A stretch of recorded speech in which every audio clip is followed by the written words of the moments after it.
said, hey everybody, how you doing out there? This is Freddie Biggs. I'm gonna sing If I Were a Butterfly. Here it goes. If I were a butterfly, I'd fly in the sky, 'cause Jesus knows why. And if I were a fish in the sea, I'd ask the Lord that I could see.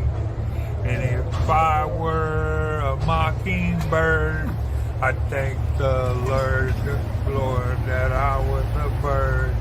And if I were a bee in the sky, I thank the Lord that I could fly. Rocking hard every single day. Lord is the one in original way. We got Dog Bark Gospel Channel for you. He's got a harmonica that always comes through. Step into the middle and step into the front. Don't forget about our man, Pastor Paul. He takes us out to lunch. Bow tie, doing it really big. He ain't no pig. He might take a swig. Oh my gosh, what was that? I think it was a locomotive, maybe even that. Back and forth and back. I'm rapping on the mic and that is a fact. In old Sacramento, tomato, cemento, a mama mento. And when we're on the microphone, we come so dang tough, rough, tough. I don't think you got the stuff. You ain't got the stuff like me. You ain't got the stuff like me. I said, you don't got the stuff like me. I don't roll in a tree. I'm not a baboon. I'm not a baboon, G. I come up soft. I come up tall. I drink my coffee. I do it like this, Gaddafi. And we're stepping to the middle at the center, doing it big up in this monumental. Alright. And now, brought to you by the one and only WBF, the James Beard Award!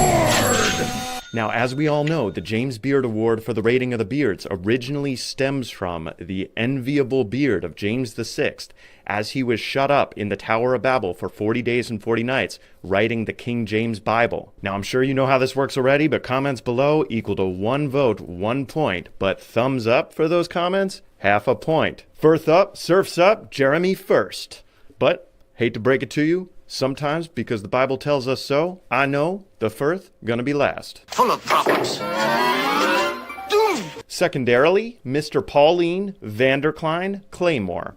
Now, I apologize, Paul, for revealing the entirety of your name, but for the purposes of transparency, you cannot claim the James Beard Award without revealing your white stone name. Oh, blast it all there. Now you see what I mean.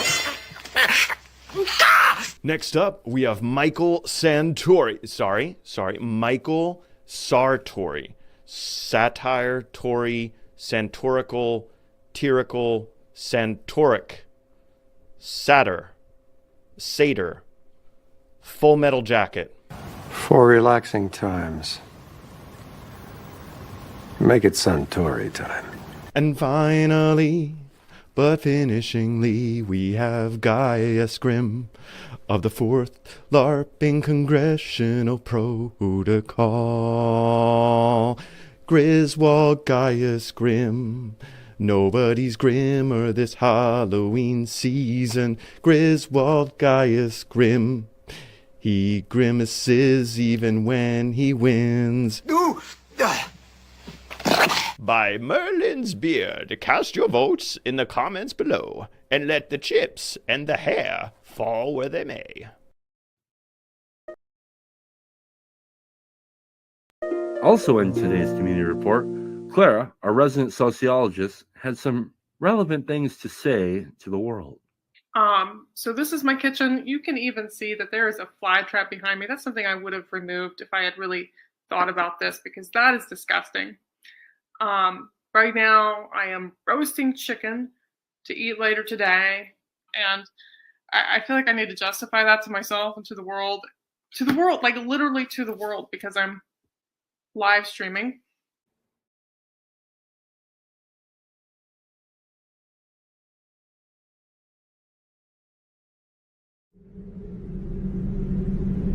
I saw you toss the kites on high above the birds about the sky, and all around I heard you pass like lady skirts across the grass. Oh, wind blowing all day long. Oh, wind that sings so loud a song. I saw the different things you did, but always you yourself you hid. I felt you push, I heard you call, I could not see yourself at all. Oh, wind blowing all day long. Oh, wind that sings so loud a song. And you that are so strong and cold of blow, where are you, young or old? Are you a beast of field and tree, or just a stronger child than me? Oh, wind blowing all day long. Oh, wind that sings so loud a song.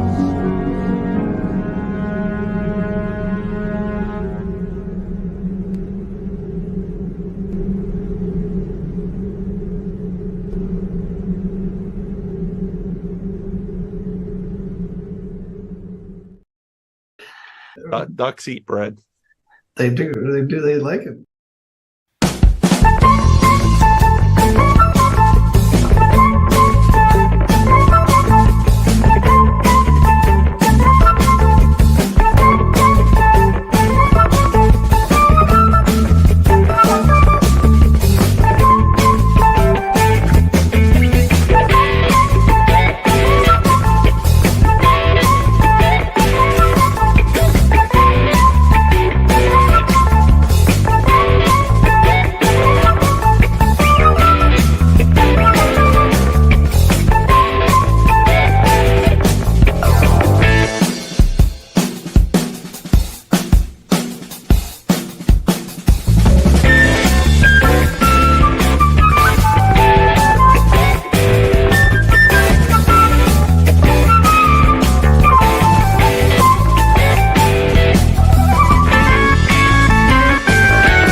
This song is called Asynchronous Ontology for Dummies. Circles.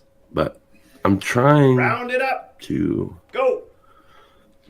learn the song. There is no try. There's only do. Well, I don't know about the meaning crisis.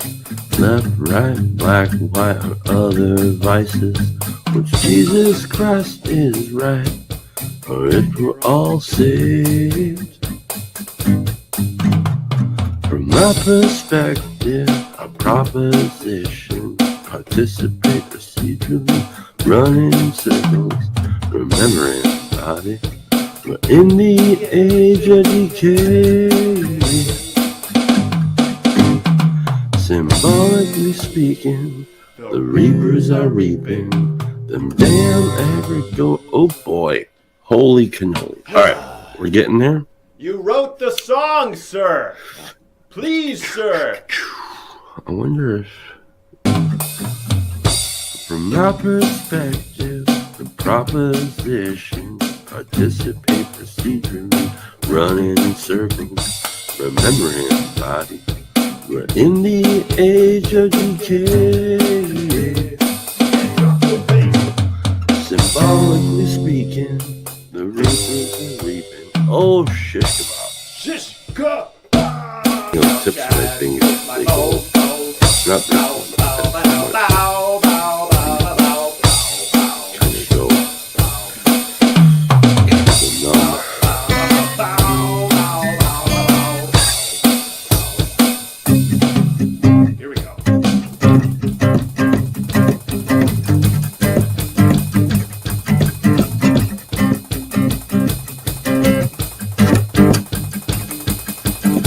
I don't know about the meaning crisis, left, right, black, white, or other vices, which Jesus Christ is right, forever all saved. From my perspective, proposition, procedurally running, participate procedurally, running in circles. Remember, everybody, we're in the age of decay. Symbolically speaking, the reapers are reaping, and microphores are whispering and squeaking. We're all in pursuits in the valley of the bee. Red pill, blue pill, red pill, Mars hill, BMT. We're red and pill, got one and number two. We're all the same thing. So clean your room, repent on sin. Ontology is done is the bird's eye view. And if you really knew, could you really say? Red pill, yeah. All right. I think I should be done with that because my fingers are All my being fingers and bitches. toes. Straight up bitches.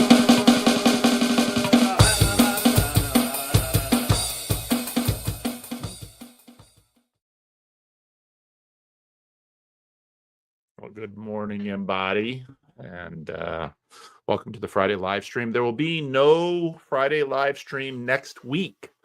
So all of you aspirational, virtually not aloners, if you want to grab the slot, 10 a.m. Friday, it'll be open next week, Friday morning. Now, I had earlier in the week tried to grab a bunch of duchies for our Estuary live stream today, but I didn't give enough notice. Some of these duchies are a little high status and they didn't have the slot. So eventually we'll do another duchy Friday Estuary live stream. Gonna have the Van Donk, gonna have some Van Osses. And you know, the Van Osses over there in the Netherlands, they're like the power family. You've got the two sons who have their own channels who really do good work, and then you got the Papa, who's often in the comment section, and he hosted last year's Breakwater. My February trip to the old country is coming along. Obviously, I've been talking about the Galway event in Ireland. That's the first thing. And then I'm in London for ARC. And then I think we'll have an event or two in London. And then I think Cassidy wants to whisk me away to the Netherlands, and we'll probably do something there, and to Germany. Those things aren't set yet. And as those plans get formulated, we'll let everybody know what's going on. Now, this morning, Luke, I've been doing these videos on the Emergent movement, and they even caught me by surprise because I've been reading more Substack lately, and I often read Richard Beck, and one of the little things under the Substack said the death of the Emergent movement, and I clicked on that and I read that. It's like, bang, it's like pieces were falling together. So then I read the whole thing, and then pieces were really falling together. And I was listening to the Emerged podcast, and it was like, oh my goodness, why didn't I put these pieces together? And reading the comment section and on Twitter, a lot of you have been having the same experience. And so then our good friend Luke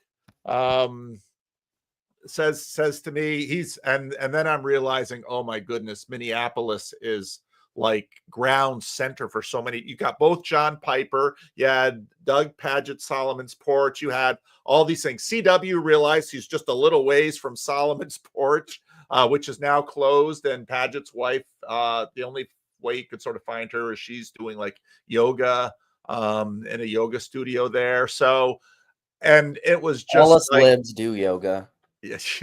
And so then it was like, holy cow.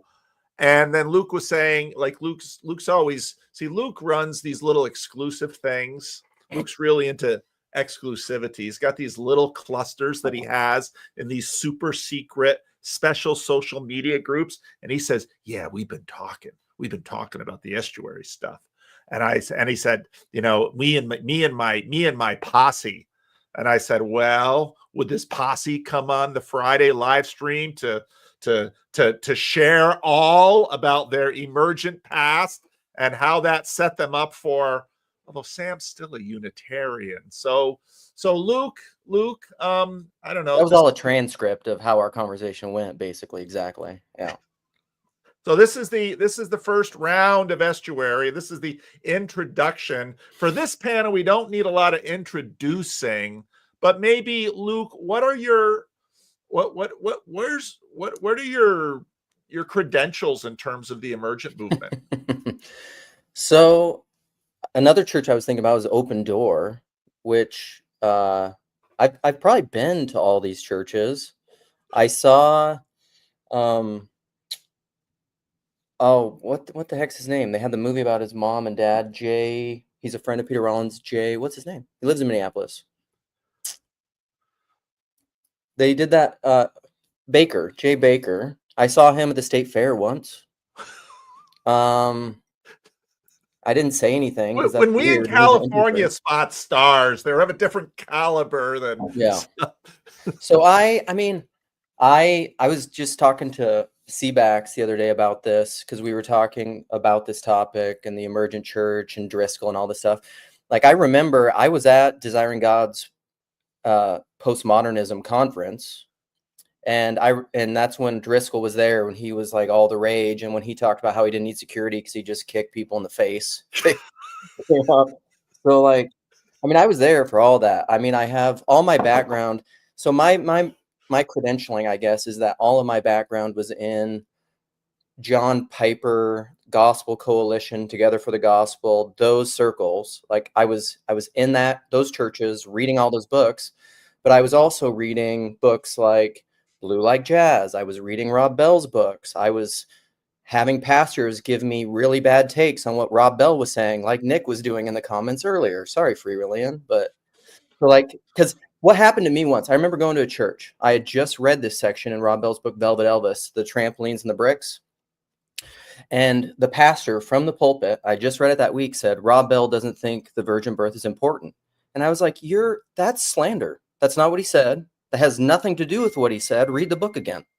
So I don't know. I've been a proponent of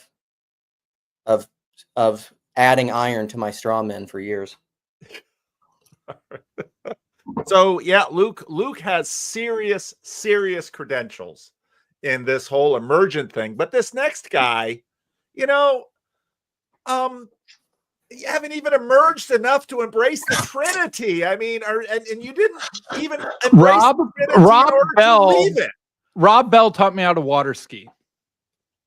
There it is. Bang. Well,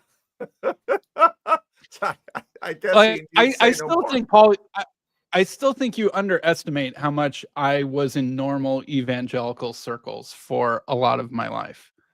And that I've always had sort of a 1 foot in, 1 foot out posture to the whole thing.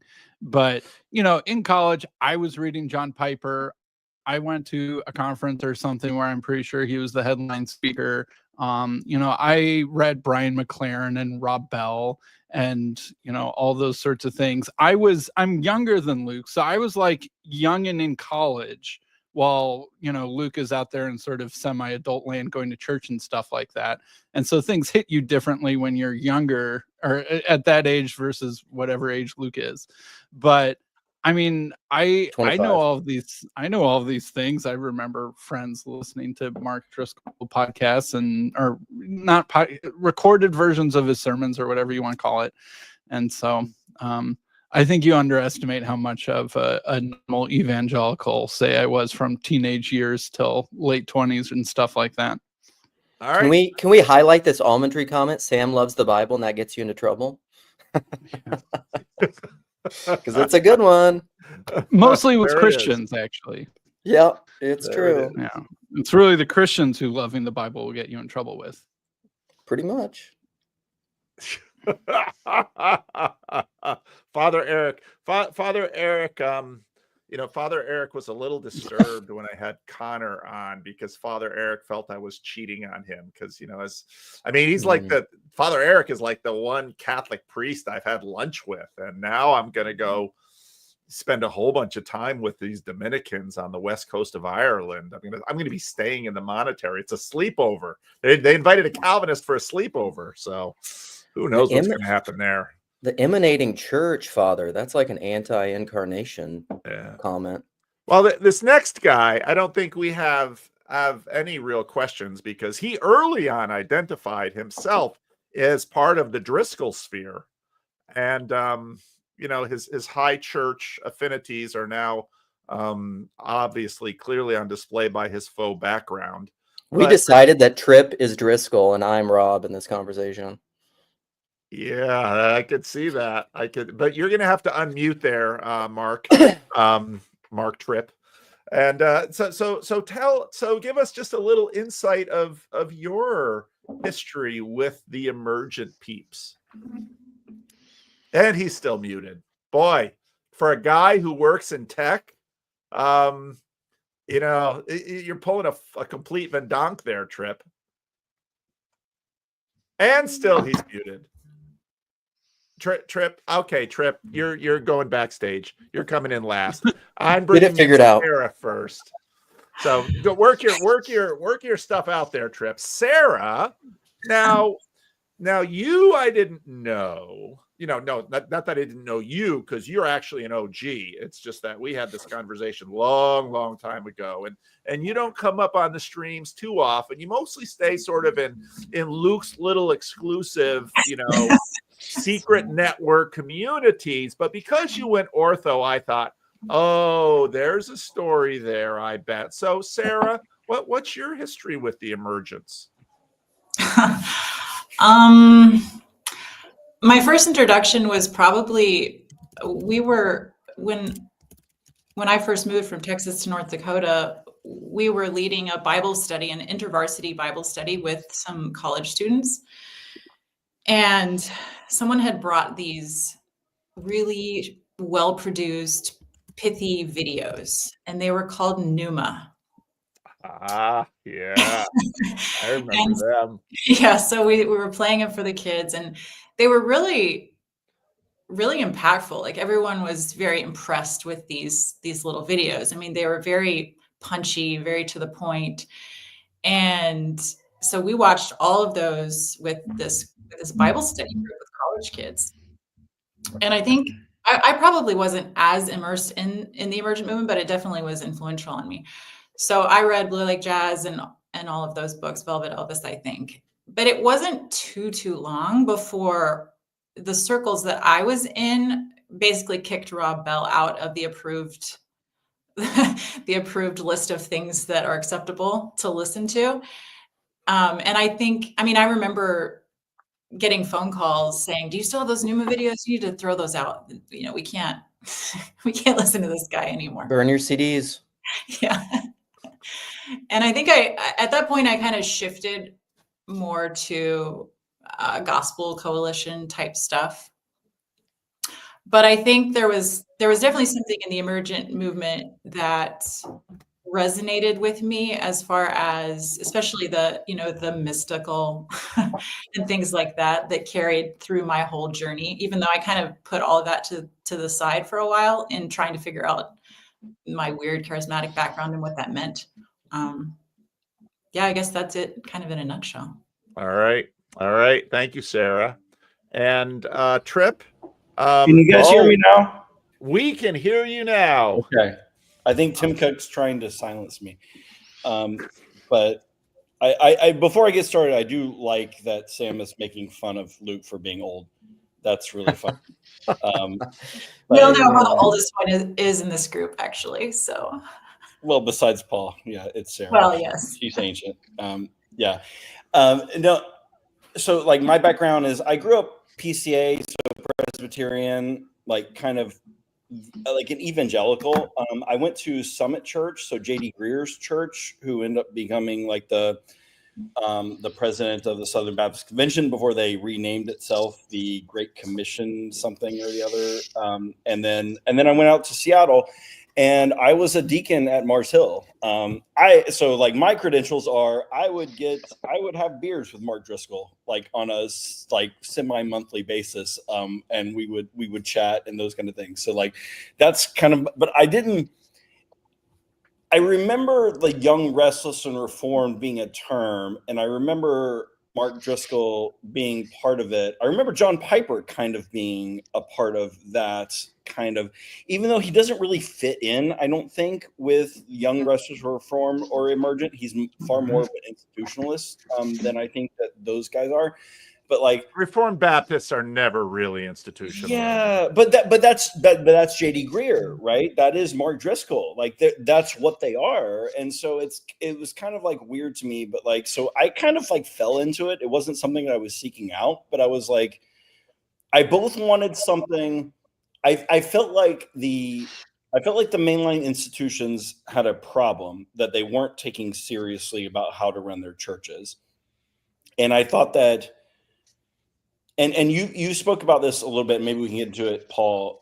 Is let's run this like a business, right? Let's have KPIs. Let's have success metrics. Let's have all these kind of things, and let's figure out what works, what sells, and what we can do. And that's what appealed to me about the Emergent church.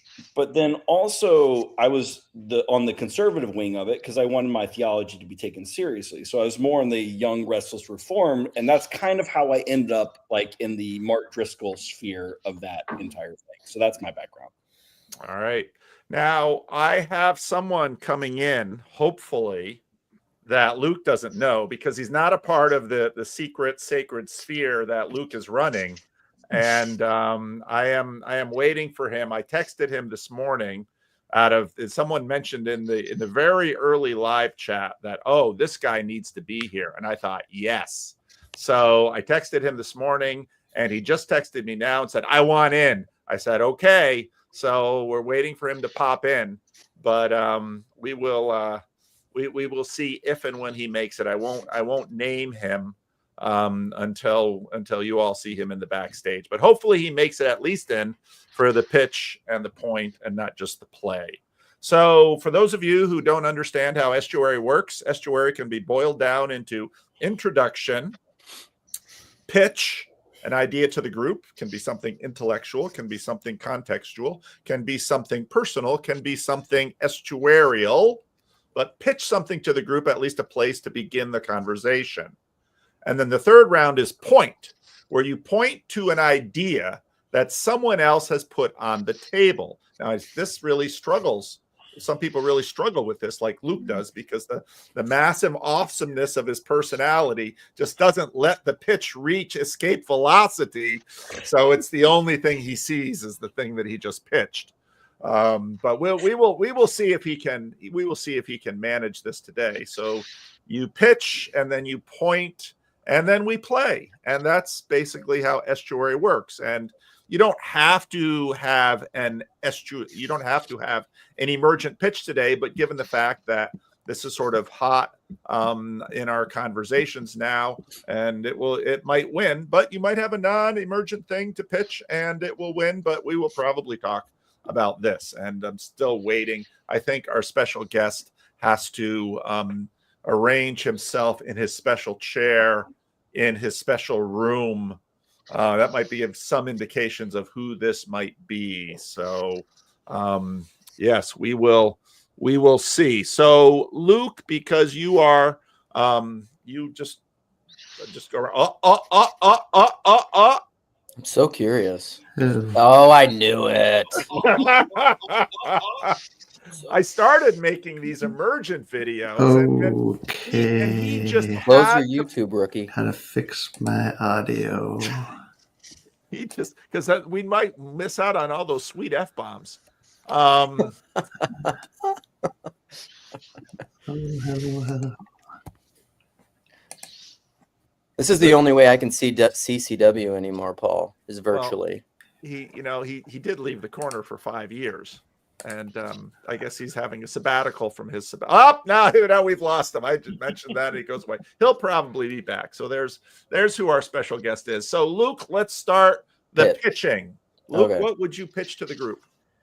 So I think I can get this to a point. I think that my main interest in this is realizing how central the emergent movement was in my thinking and in my development. But then sorry about the navel gazing, but I want to relate it to the spirit of the TLC, and then I want to relate it to kind of like the Driscoll.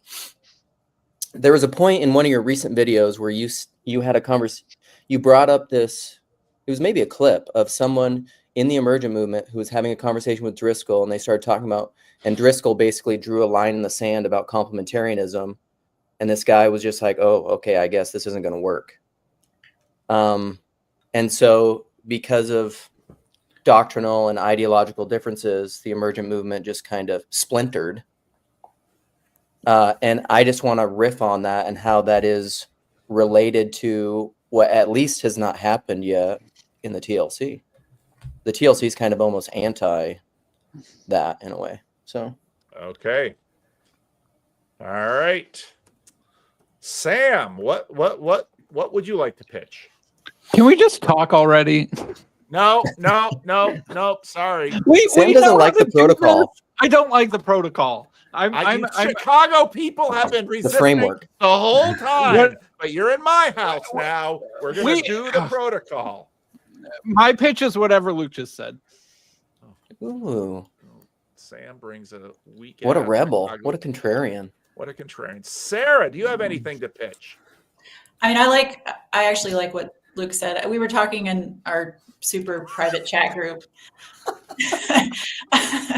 just about like the four of us and how we all have a very unique journey and perspective, and all are kind of in different places and still disagree on a lot of things. And yet there's something that is keeping us together in conversation. So that's interesting to me.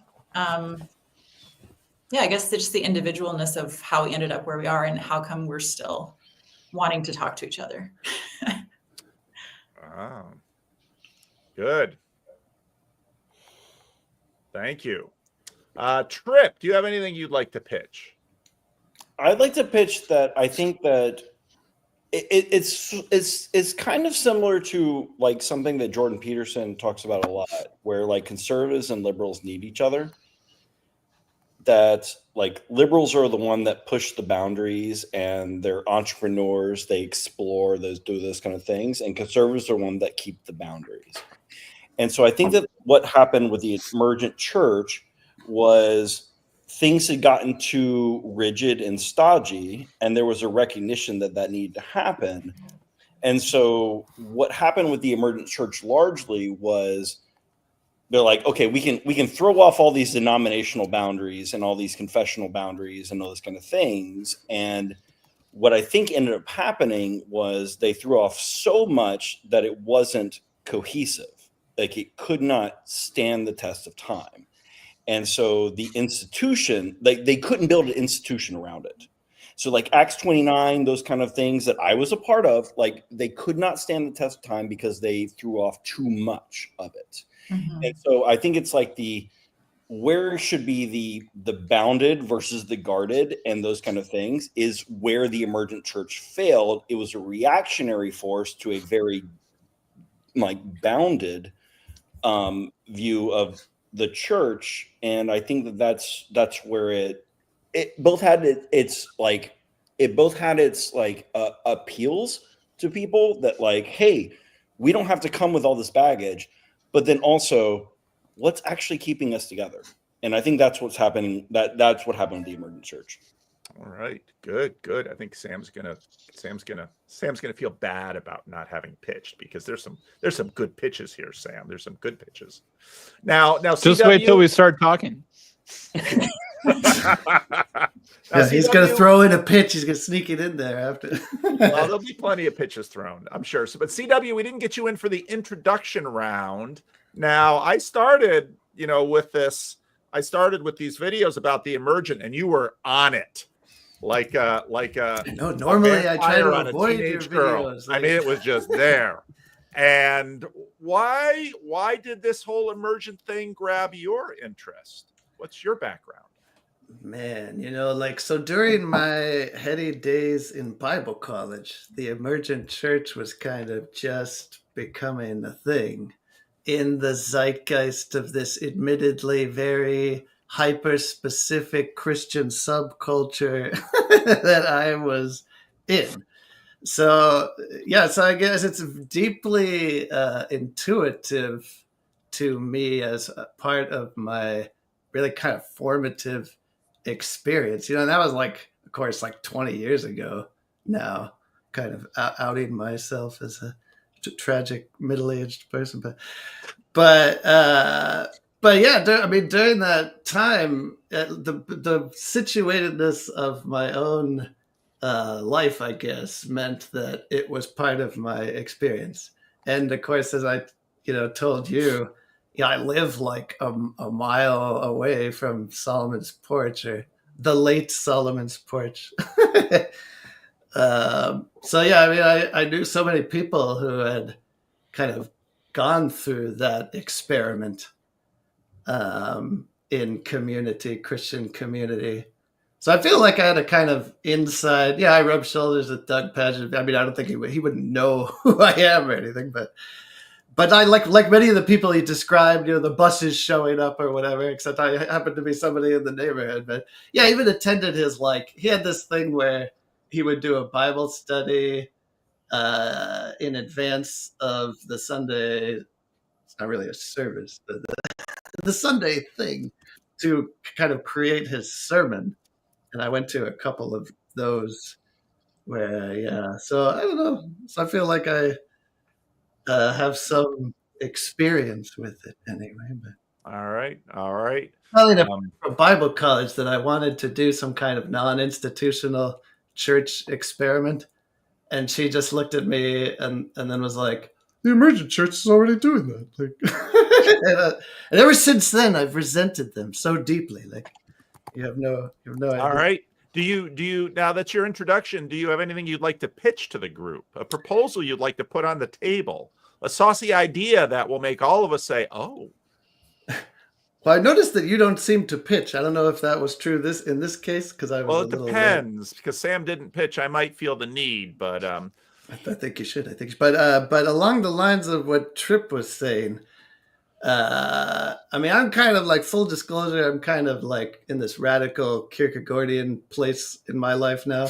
And I don't know if that's because of like passing through the Emergent Church or trying to integrate in both like an Orthodox Presbyterian church and a mainline Presbyterian church. So something there has messed up my brain or something. But I tend to think of like all institutional churches within Christianity as maybe more properly understood as parachurch organizations. So in a way, I've kind of like deeply imbibed the ethos of something of Emergent church, even though they were kind of like, the basement dwellers of Big Eva or something, perhaps. But yeah, I think that the institution is something the church does and not something it is. And so along the lines of what Tripp was getting at, I think the larger question, I wonder, for unironically Christian people in this cultural moment is, what is the underlying unity that serves as a kind of identifiable continuity in all this diverse Christian stuff, whether it be like the formal, speculative, in my view, theological product, or the socio-cultural phenomenon of how we practice our faith. Like, what is the continuity? What's the underlying unity? Or maybe a skeptic might ask, is there a there? That's what I'm interested in. I'm just gonna pause and say that's how to pitch. That's how to pitch. Nicely done, CW. Nicely done. I'm just gonna give a little pitch, because one of the things that I noticed was the Seeker Church basically said we can have evangelical unity by not touching this thing we call the gospel. The Young, Restless, and Reformed take something of that, and the thing about the Young, Restless, and Reformed is what the Young, Restless, and Reformed sort of did was make the gospel this magic pill that just bang.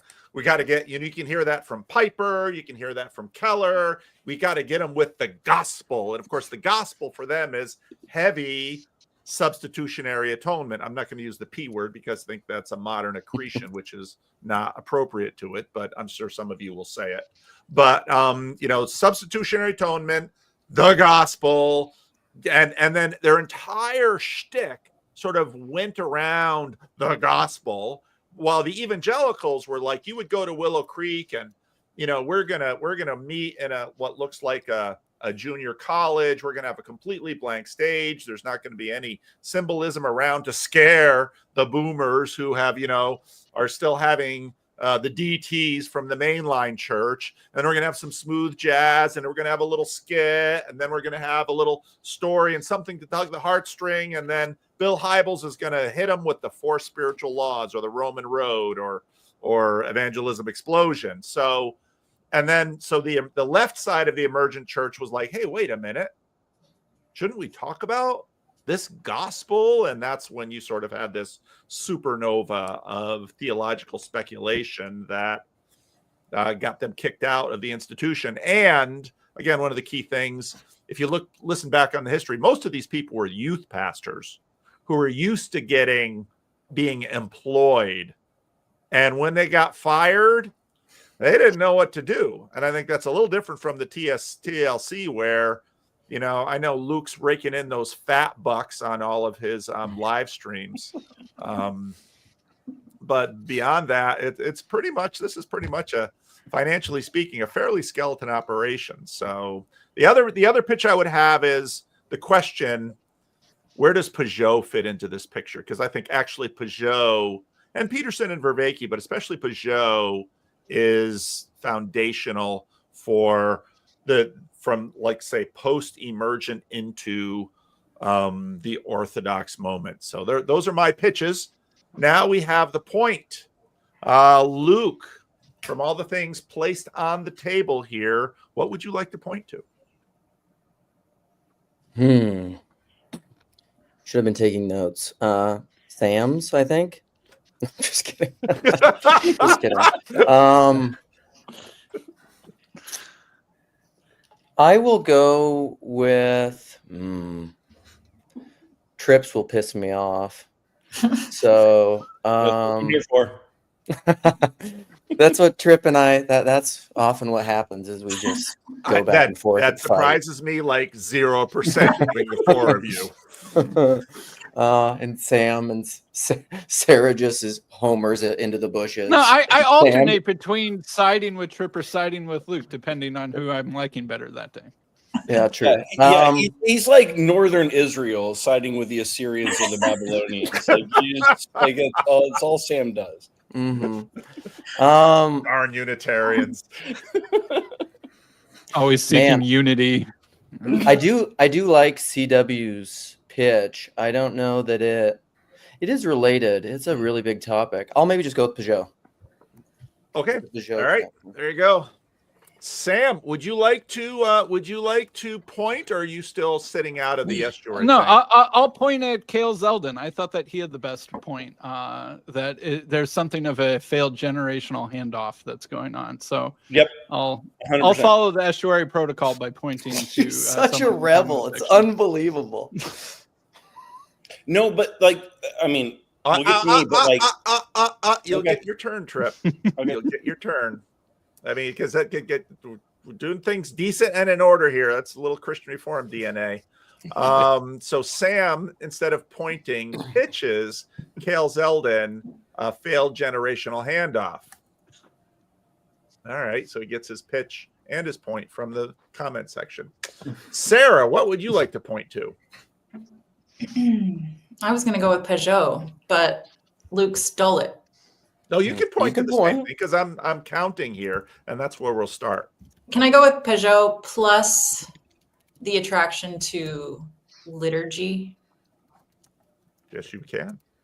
Like the fact that I think all of us here have an increased interest and focus on on liturgy. Yeah, liturgy would have made a really good pitch, because liturgy is behind this, especially in conjunction with Kale's idea. So, all right, Tripp, your turn. What do you want to point to? See, I think that the things that we've talked about, like in the previous three pitches, are all somewhat related. I think that like the failed generational handoff, I think liturgy, and I think Pajot, they're all actually related, because we're all trying to marry tradition to like novelty. And I think that these are all really, really related. And Pajot is kind of like a personality who's trying to do that. He's trying to both be liturgically sound. He's like trying to talk about like what the church has historically thought about, how people used to think about it, but then also be new. And so I think that this is all like, these are all intertwined. And I think that's probably what we should be talking about. So like, I don't know what you want me to put to. It's like all of these, like, I think they're all that's okay. I'll sort that out. But good. All right. CW, what would you like to point to? Yeah, well, I mean, the observation Tripp just made, or even kind of reiterating the theme of his original pitch, makes me think of David Coises, which I'm probably butchering his name, unfortunately, but he's teach at Redeemer. I'm sure Paul's seen CRC guy. Yeah, seen some of his stuff around, but he wrote a book on political ideologies in which he made this point that I never heard anybody make, but I thought was absolutely genius, which was that liberal and conservative are simply dispositions. They're not necessarily indicative of any static position.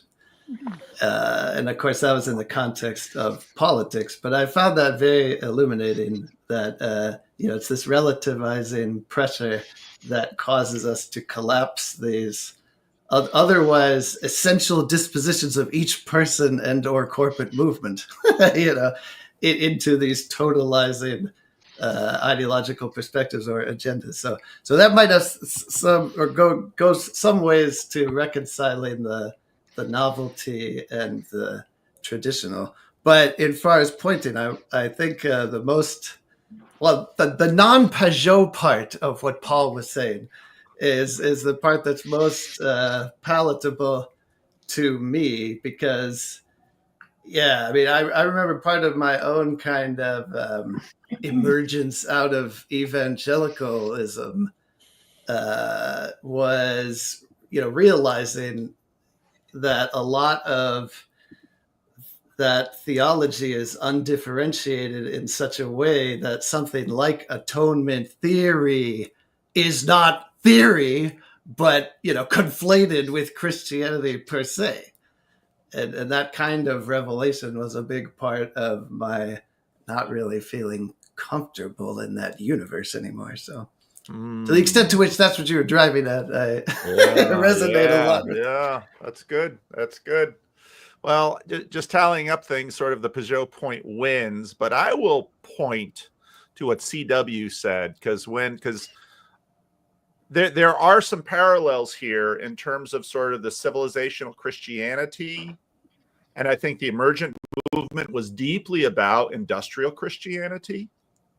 And so when CW said all churches are parachurch organizations, and I think especially in the Protestant world, and just the video I made this morning, which of course got a little spicy for some people, when I basically said, and that was as I was watching Nathan Jacobs, because I love Nathan Jacobs, and as he was working on the hiddenness of God stuff.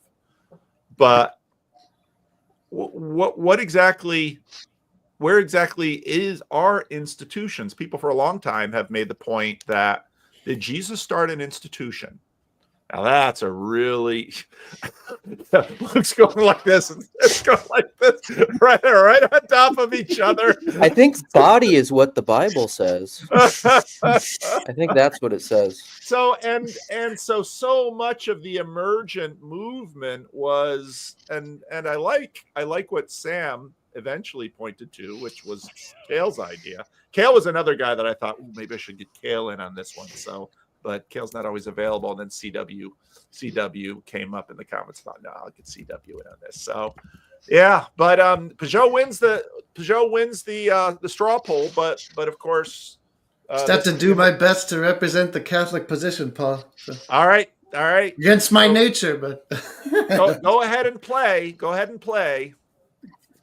Well, the Emergent Church was originated within an institution and did mostly happen with inside church boundaries. Whereas whatever the heck TLC is doing did not originate inside church boundaries, did not originate inside church walls. And there's no such thing as a TLC church, really, yet. Even Paul's church isn't a TLC church. And like, you're the most TLC person there is. So there is this very different, I mean, and a lot of that's because of the internet, that the internet completely changed the way that we connect with each other and how we find people of similar mind and spirit or whatever. And so that, I think, is really a big difference. And it does have to do with the intergenerational handoff and that being interrupted by technology. There is a potential analog there, though, because one could argue that Paul's church, knowingly or not, is kind of sending him into the the field of the internet.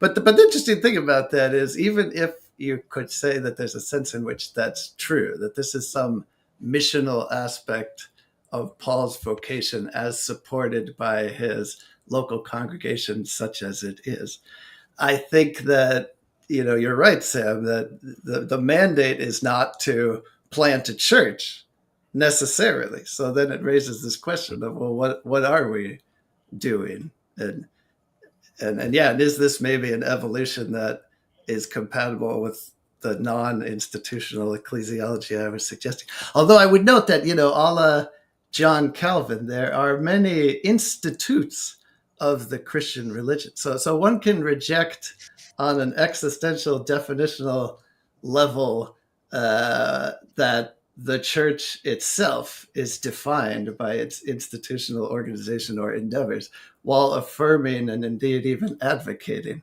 for institutions and institutional activity. It's kind of what Paul does with TLC.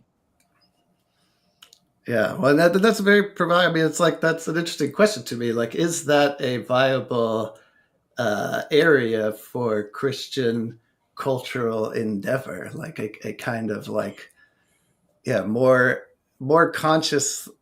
Yeah, so something that emphasizes the existential relationships between people as inviolably church-ish, but then organizes them in a way in which that organization is radically incidental to their existential identity as brothers and sisters in Christ. I mean, obviously, as somebody who used to read all the radical home church movement books and such, there's something very appealing to me about that possibility. But one of the points, so we're discussing a little email correspondence for our event in Galway. And one of the things that I pitched to them was, it's really curious how the state Church of Ireland is Catholicism, of Spain, Catholicism, of France, Catholicism, of Italy, Catholicism. In the 20th century, these things go through, and before, these things go through radical things. The relationship between church and state and the Spanish Civil War was a key element of the Spanish Civil War. In Italy, the rise of fascism, and the fascism and Catholicism, those two have a real integrated past. And of course, Vatican II sort of blows the lid off of it. But the rad trad, element of the RC today is super interesting in that regard, because Vatican II, they want to hold their nose. But how then does that play? And what's so interesting about the Emergent movement is you see people, so this leadership net thing, I love how the podcast began talking about how churches would receive faxes once a month from this leadership network, which is so seeker-ish, and these would be all tips on how to do this and do that and do this and manage the parking lot and the volunteers and do surveys. And I mean, I saw that front row seat of all of that stuff. And of course, that so violates the emergent sensitivities and a lot of the ortho sensitivities now.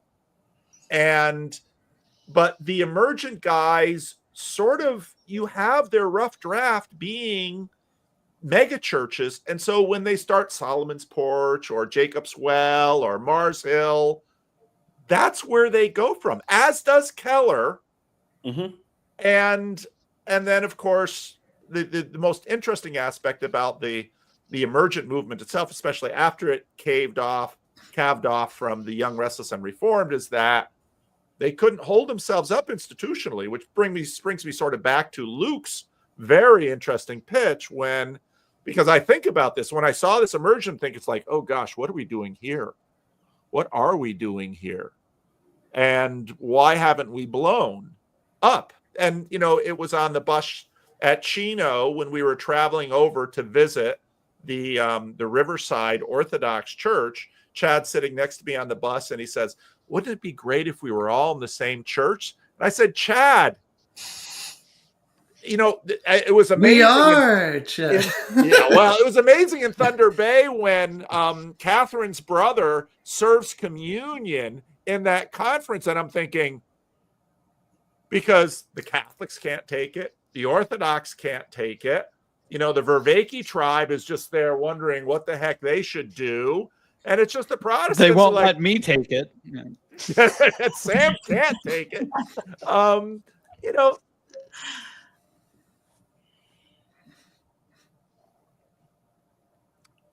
don't know. I think that one of the questions that really got sort of Luke's super secret sacred text chain going was the question of whether or not the TLC will fly apart in the same way the emergent movement did into somewhat predictable left and right wing directions. Now, the way that the left and the right wing looks in the emergent movement looks a little bit different than it would look in the TLC, right? Like you can imagine Grail country-ish being the left wing of the TLC, even though left wing isn't really a fair and all-encompassing description of them, but it's still, we kind of know what we mean when we say that. And whatever the right wing is I don't know, maybe it's just Tripp. But I think that we might be able to hold together a little bit better than that, but we also aren't in communion, like what you were saying, PVK. And so what's at stake is not a institution with confessions and a congregation taking communion together. And so what does it mean to be in not communion? at stake. Well, that's a great question, but I mean quite literally showing up to the same building once a week and taking the bread and the wine. But No, I it also could know be- what you mean at a deeper sense. Yeah, this kind of like online group that we're all kind of a part of. Paul and his heretics, I believe Tripp once said. Yeah, that's fine. Whatever. But I mean, I think that and we were Luke, Sam, and Sarah and I were all talking about this. I think the thing that makes it so that we can have conversations is, one, we're all highly open on the Big Five. We're fine with that. But then also we're all fairly disagreeable. We're fine disagreeing with each other, but we're also open. So we can have this conversation, we can disagree with each other, and I can, tell Luke he's full of it, and that's fine. And we can just move on. But could we do more than that other than just have conversations, interesting conversations, and learn from each other? Could we have a local church? And I don't think we could. I don't think we could. We could not come together and actually have an institution. And I think that was the weakness of the emergent church, was that there was no cohesive thing that was going to keep it together. There was too much.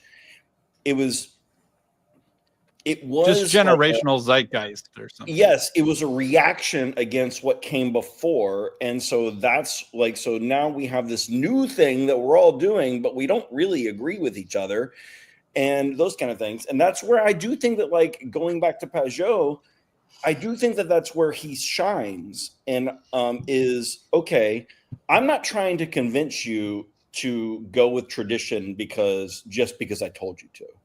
I'm not trying to tell you to go with tradition just because this was a confession or something like that. I'm trying to show you that this is something that's actually deeply meaningful, and there was a reason that we got here. And I think that that's where like Pajot and Jordan Peterson are shining, and they're appealing to both liberals and conservatives in that way, because they're like, okay, the liberals don't like to just be told what to do, but the conservatives want to know that what they're doing is deeply meaningful and has a connection to the past and ancestors and all those kind of things. And I think that that's where they're kind of like meeting in the middle in a little bit of a way. But like the Emergent church never had that. You had the Young, Restless, and Reformed, where we're like, we're going to have smoke and mirrors, and we're gonna do all the new things. We're gonna do all the business ways of running a church, but we're gonna have traditional theology. And then you had the other side of the church that's like, forget the traditional stuff. Let's just get rid of all of it. And that's where they fit in more with the dying mainline. And I think that's what happened. And Pajot's kind of like, he's like threading a needle in a little bit for me, where I'm just like, I feel like you're appealing to both. And I mean, I like it. I love Pajot. I've got Pajot carvings in my house. I love him. So, but like, I think that's what's going on, is like, he's doing a little bit of both. And which is why we're all kind of trying to figure him out. Mm-hmm. Okay. Yeah, when I came across, sorry. No, you go. When I came across Pajot, I had hit a wall of following one movement to the next and seeing how they continually broke up because there wasn't enough institutionalism, enough hierarchy. They would say we're together on these issues, and it would attract a certain amount of people, and then they would start a little group and they would name it something, and then it would just splinter off again. And so I got to the point where I was considering, and I was interested in church history at the time, studying that for the first time in my life because it was never taught to me, and learning about historical liturgies and things like that, and thinking in my mind, previous to finding Pajot, I think I can incorporate some of this.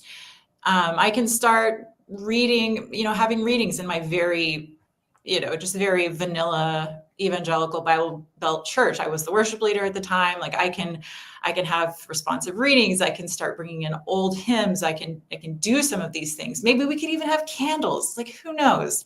And I just finally realized that I'm just trying to do the same thing that all of these other people have been doing. And why is my version going to work? And why is anyone going to stay when someone's going to find an issue with why we shouldn't have candles, and then it's all going to blow up again? And so Pajot introducing the way that he approached traditionalism, I mean, Paul, I think you've always said he's trying to go back. I've never seen him as trying to go back, because Orthodoxy in America is obviously deeply influenced by all the Protestant converts. It's not the same thing. And yet there is this stability with the liturgy itself that is pretty incredible to me in my experience. I mean, from church to church, from country to country, I visited Orthodox churches all over the world, actually, at this point. So, and then the fact that it actually has not changed. I mean, in the wording, the music has, I mean, there are things that are flexible, but seeing all of these new movements bubble up and then fizzle out just gets exhausting. So I want to, connected to that, I want to point at what Sarah said. Yes. I want to bring in. Can we still point? We can point. I'm going to point at it too, but I want to bring in media, because all the institutional stuff, when we're talking about institutions, you're talking about institutions that are rooted in books, in the written word. And I think the Emergent church started when? At the beginning of the open use of the internet. And now we're in a different mode of the internet. Popularized through publishing, Luke. Yes, yeah, well, that's still, but that's still happening. Of course it's still happening. It's not going to go away overnight. And it's probably will never go away. And the liturgy, though, one of the big things about the liturgy and its constancy is it's a media. The liturgy is a media. And that's one of the big, does it have words in it? Sure it does. But TLC, the reason TLC works is because it's not confessional, which is rooted in literal institutions. What do you mean works? What does work? Literary. Yeah, what does work look like for you, though? You're saying TLC works. Why does it work? What is manifests it all? I doesn't splinter. It has distinctions without division, and people leave of their own volition, but it hasn't collapsed yet in the way the emergent church did. Maybe it will. Yeah, I mean, I think the problem with making statements like that is the TLC is so multifaceted, because so it's like, I mean, to me, like I hear you speaking to what I think of as maybe the majority aspect of the TLC, but nevertheless just an aspect of it, which is its like latently Christian aspect. But then there's also its outward looking aspect, where it brings in all this interesting diversity, some of which is if not anti-Christian, radically ambivalent, maybe. But to speak to the latently Christian part, I wonder if it's not because we're not confessional, but because there's some sort of visceral sense of an implied, if not confession, conviction or Christian identification. Like that latently Christian part, I think, is very strong. And yeah, you're right. It's not confessional, but it's still there. And so in other words, if you scrutinized it, it would become confessional, maybe, if not inevitably, or at least it could.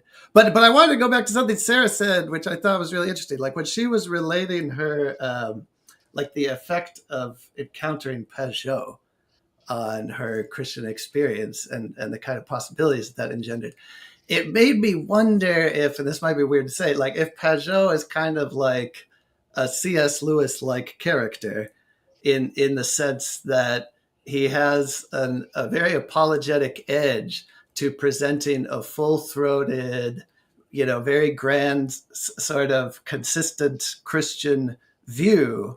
But for my purposes, what's interesting is that then gives people the confidence to engage in a variety of institutional contexts in maybe a way that I was alluding to before, where the organizational principles of the institutional infrastructure becomes radically incidental to their identity as Christian, and maybe even at the level of Christian thought, although more for Pajot, maybe visceral Christian practice or expression. And that's really interesting to me, that possibility. Well, I guess, so one question that I would have for Paul then is, with like Estuary and like what we're doing here, is the goal to get people to go to church, to get baptized, to take communion, to do those kind of things? Because like whatever it is that we're doing here, like it's not cohesive in a way that you could have like a denomination or an institution. Like that's not what we're doing. And even like the way that you named it, like Estuary, it's not meant to be that, right? So like what is the goal then? Like what is success or failure? Because I do think that like what Pajot is doing and what the Emergent Church was doing, like I do think that they're trying to get people into church, right? That is the goal. And whether or not it can be like stabilized or, last, a decade or two, which we saw with the Emergent Church, no, it can't, right? Like it's going to fall apart. Like what are you trying to do with like this kind of thing, and how does that play maybe into the Emergent Church? I'm honestly, because it seems kind of similar in some ways it doesn't. I'm genuinely curious.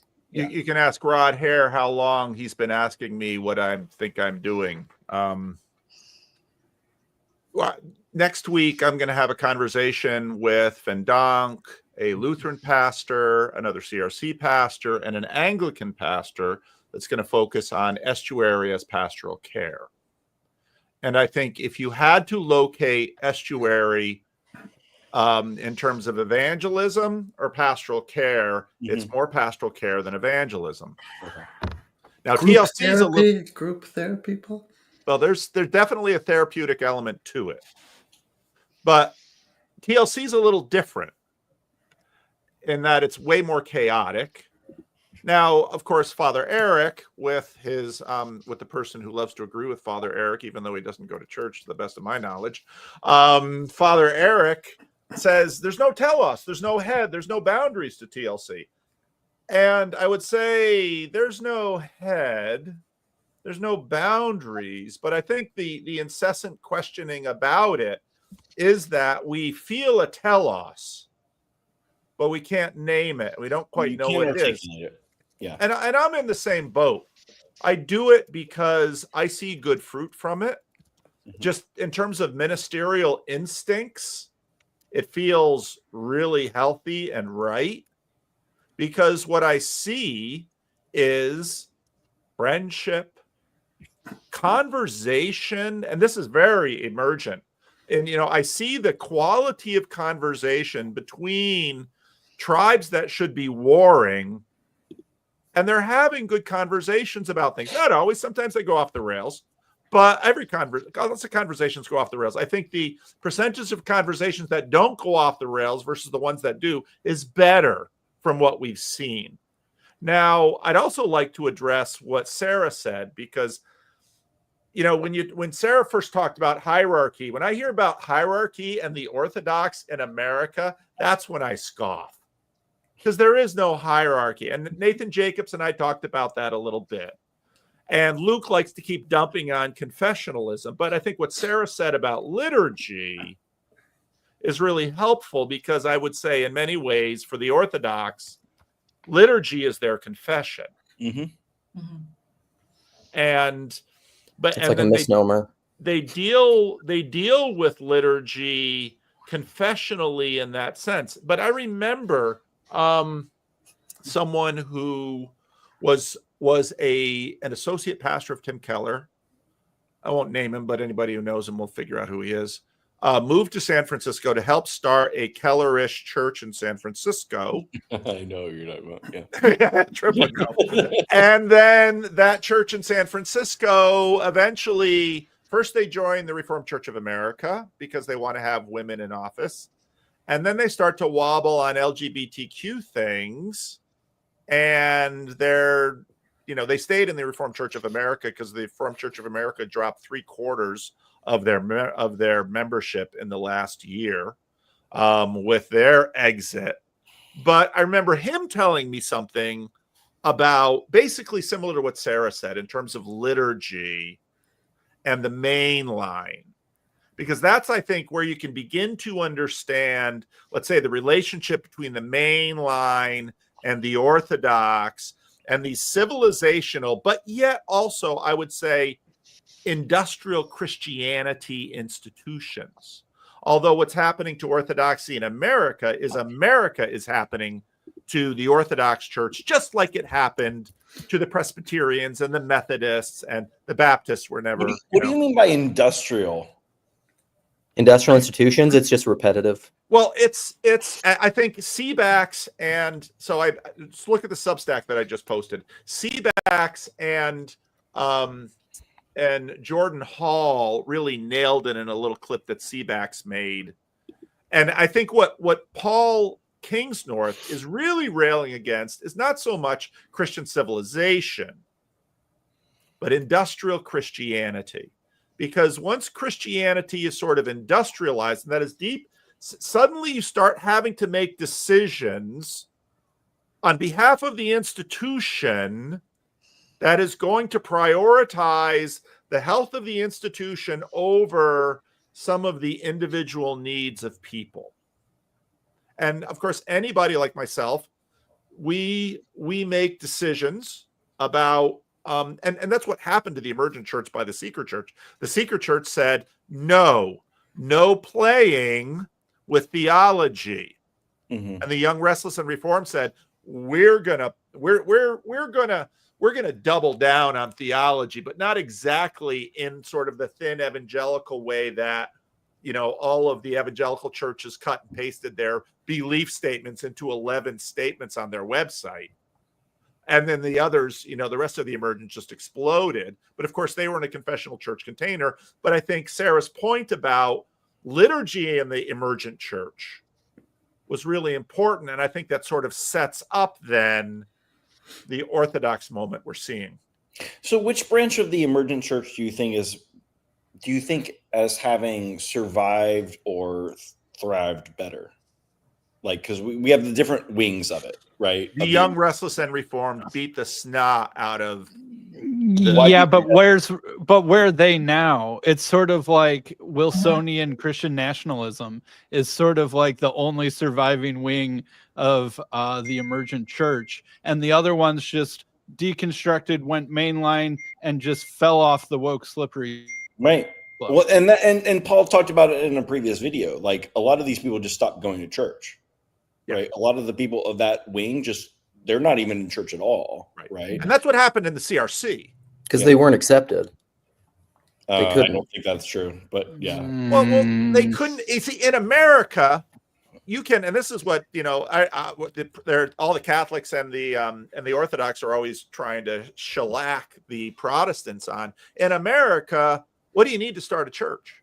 But even the churches that the emergent leadership, and these are some very competent leadership with a lot of experience, they couldn't hold it together. And what made the CRC take this turn that we've seen in the last few years was part of the CRC sort of went mainline emergent-ish. Their kids didn't go to church, but young, restless, and reformed people that wanted a little bit more freedom than you could find in the PCA come into the Christian Reformed Church, and when the votes are counted, it's 70-30. Right. I mean, I think you could argue that the emergent church still does exist. Like, if you listen closely to the podcast, like, you will find that they emphasize that it originally began from this relationship between these people, and they were these really close cohort of friends. And you almost get the impression that, they were going to live, in other words, they were going to reflect on these kinds of things. They were going to push back against the strictures of the evangelicalism that formed them regardless. And that they were just trying to parlay this perhaps into the newest, greatest thing in evangelical movement Christianity. And that, that institutional, maybe pretense or agenda perhaps failed, but in that most basic primordial sense, they're still the same people and they're still doing the same thing. And even if, I don't think the lines can be drawn that easily, especially as it relates to these emergent folk. They haven't shunned, the people who went to the main line. They're all still friends. So, I mean, from their perspective, and in a way, it's very conservative. They never escaped this, clergy-lay divide, that runs straight through the most experimental Protestant ecclesiology. Because there's a remnant, there's a church within a church. And I would argue that church within the emergent church, it's still there. And it's probably stronger than ever.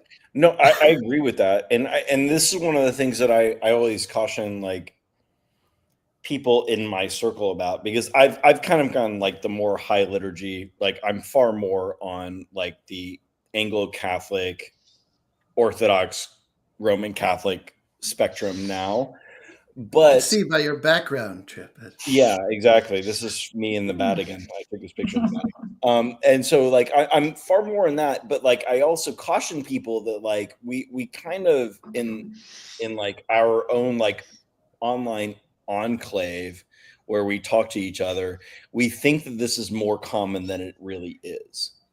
And I do think that there's still an emergent mega church thing that they're the ones getting the people in the pews, not the are there more ortho bros? Maybe, but it's still it's not comparing to the charismatic evangelicals. It's just not they're still winning, and we need to stop pretending that oh no, they're it's not true. This is where I am, but that's not where most people are. And so I think that we need to be very, very, whenever we talk and we diagnose or we do a post-mortem on the emergent church, we need to be very, very careful, because post-mortem, if anything, they're doing better than the rest of the church.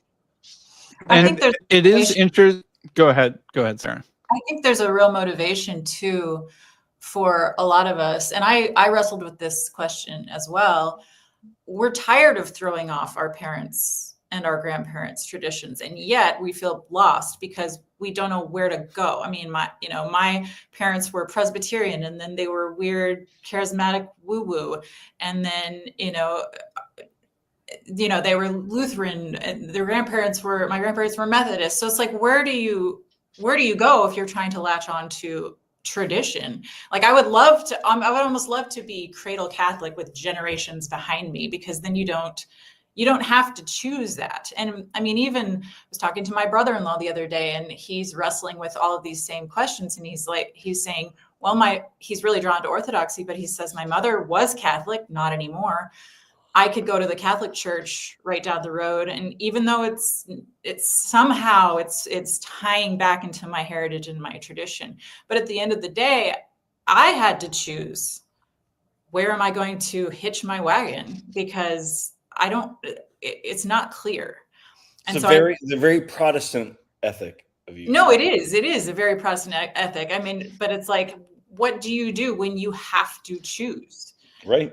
So, Paul in one of his previous videos is like, Protestantism has infected all of Christendom. Like, that's what's happened right now. And so now we all have to choose. And that's a very different position than like what the Roman Catholic official position is. It's very different than the Coptic churches and the Orthodox churches and everything else. Like, we've all imbibed this because we're Americans. And like, so I hear this critique, and I've heard it a lot. Like, so if we're saying that the negative way to state this Protestant influence is that now we have to choose, is it possible to state it positively and say that now we can be self-conscious? We get to choose? Yeah. But now we can be self-conscious in our theological application or our mode of practice.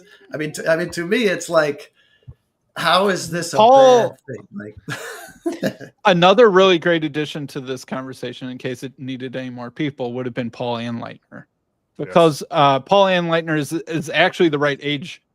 And he talks about this, post-ironic sincerity, right? Where we're exhausted by deconstruction and critical narratives and hermeneutics of suspicion.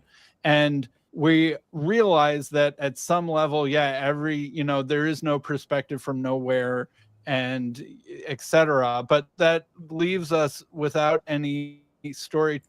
And then there's this kind of move to re-inhabit your own story, but with the awareness that you are choosing to do so. What is that? That is authentic sincerity. It's similar to going back, but it has this new extra layer of self-awareness, and that, if anything, is what the word meta. But I do think that's where Pageau is trying to go with this. Mm-hmm. Mm-hmm. Like, he's not just like saying, believe this, imbibe these stories because I told you to, because the institution told you to. It's both that, but then also the institution is telling you to, because these are deeply meaningful stories that are authoritative over your life. And I think that that's where he's trying to go, where it is a both and, like, it's top to bottom. It's not like a dictatorial thing. And I think that's where, like, why he's like appealing to people. But I think that, like, I think we all need to be aware that in America, we are all choosing. And that's not necessarily a good thing. Like, I don't actually think that, like, I think that, like, well, psychologically, I think that, like, people, if you go to a restaurant and it has too many menu choices, you are less likely to be happy with your choice. Like, that's Trader Joe's. Yeah. Like, it's not a good thing. And go to Cheesecake Factory. Too many options. Well, it's a lot easier to accept your fate, Tripp, when you go to the Stalinist restaurant and the one thing is the one thing. Right? Well, I mean, you just have to manage your own psychology. There is something to that, and then it can go too far. And so I think that's where we're trying to figure it out. And I think where going back to the Emergent church, it was, you had too many options, right? And it wasn't a cohesive whole. It wasn't something that was ever going to last. And so it broke apart, and it was inevitable that was going to do so. So, we can criticize the Roman Catholic. I don't think it was inevitable. I wonder if part of the reason the Emergent Church formally failed is that remnant, that church within the church that was conducting this thing, decided that their project had failed. But then meanwhile, they maintained their cohort in more or less the exact same way they had always been doing. In other words, I wonder if they walked away from their people. Did the Emergent Church fail just because it was Generation X's time in the sun, and they're always sandwiched between the boomers and the millennials, so their time in the sun was just really short? That's another thing. The people were there. The people were there. They were never going to storm the ramparts and take over the whole institutional landscape, but the people were there. What's the metric of success? I went to Marshall. I fully disagree with that. That's not true. But I guess another question that I have is how does this play into generation? Paul, when were you born? I'm just curious. 63. 63. So you are the end of the boomers, right? Right. Yeah. So Peterson 62. I mean, a whole cluster of us right in there. Yeah.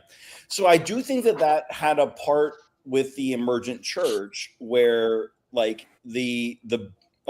seen with the boomers, they don't like giving up control at all. They don't like kind of training the next generation.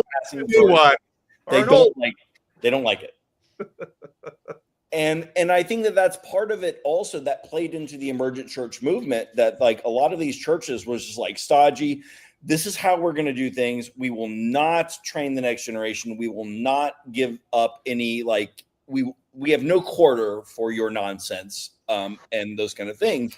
And so what it did was it essentially made a lot of a generation of Christians say, fine, we'll do our own thing then, and we'll rethink things. And I think that played into it as well. Is this just kind of Tripp? I would argue that that's what's inevitable. That wrought somewhere in the heart of what it is that we think Christianity is.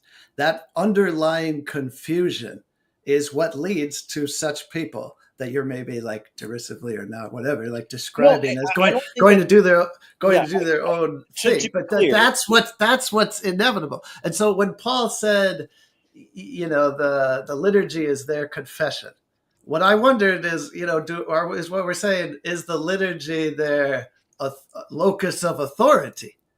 Right. Because of course, in a confessional Protestant that's acceptable. Tradition, the confession very much is. Well, that's something different, though. Luke the layman says it's acceptable.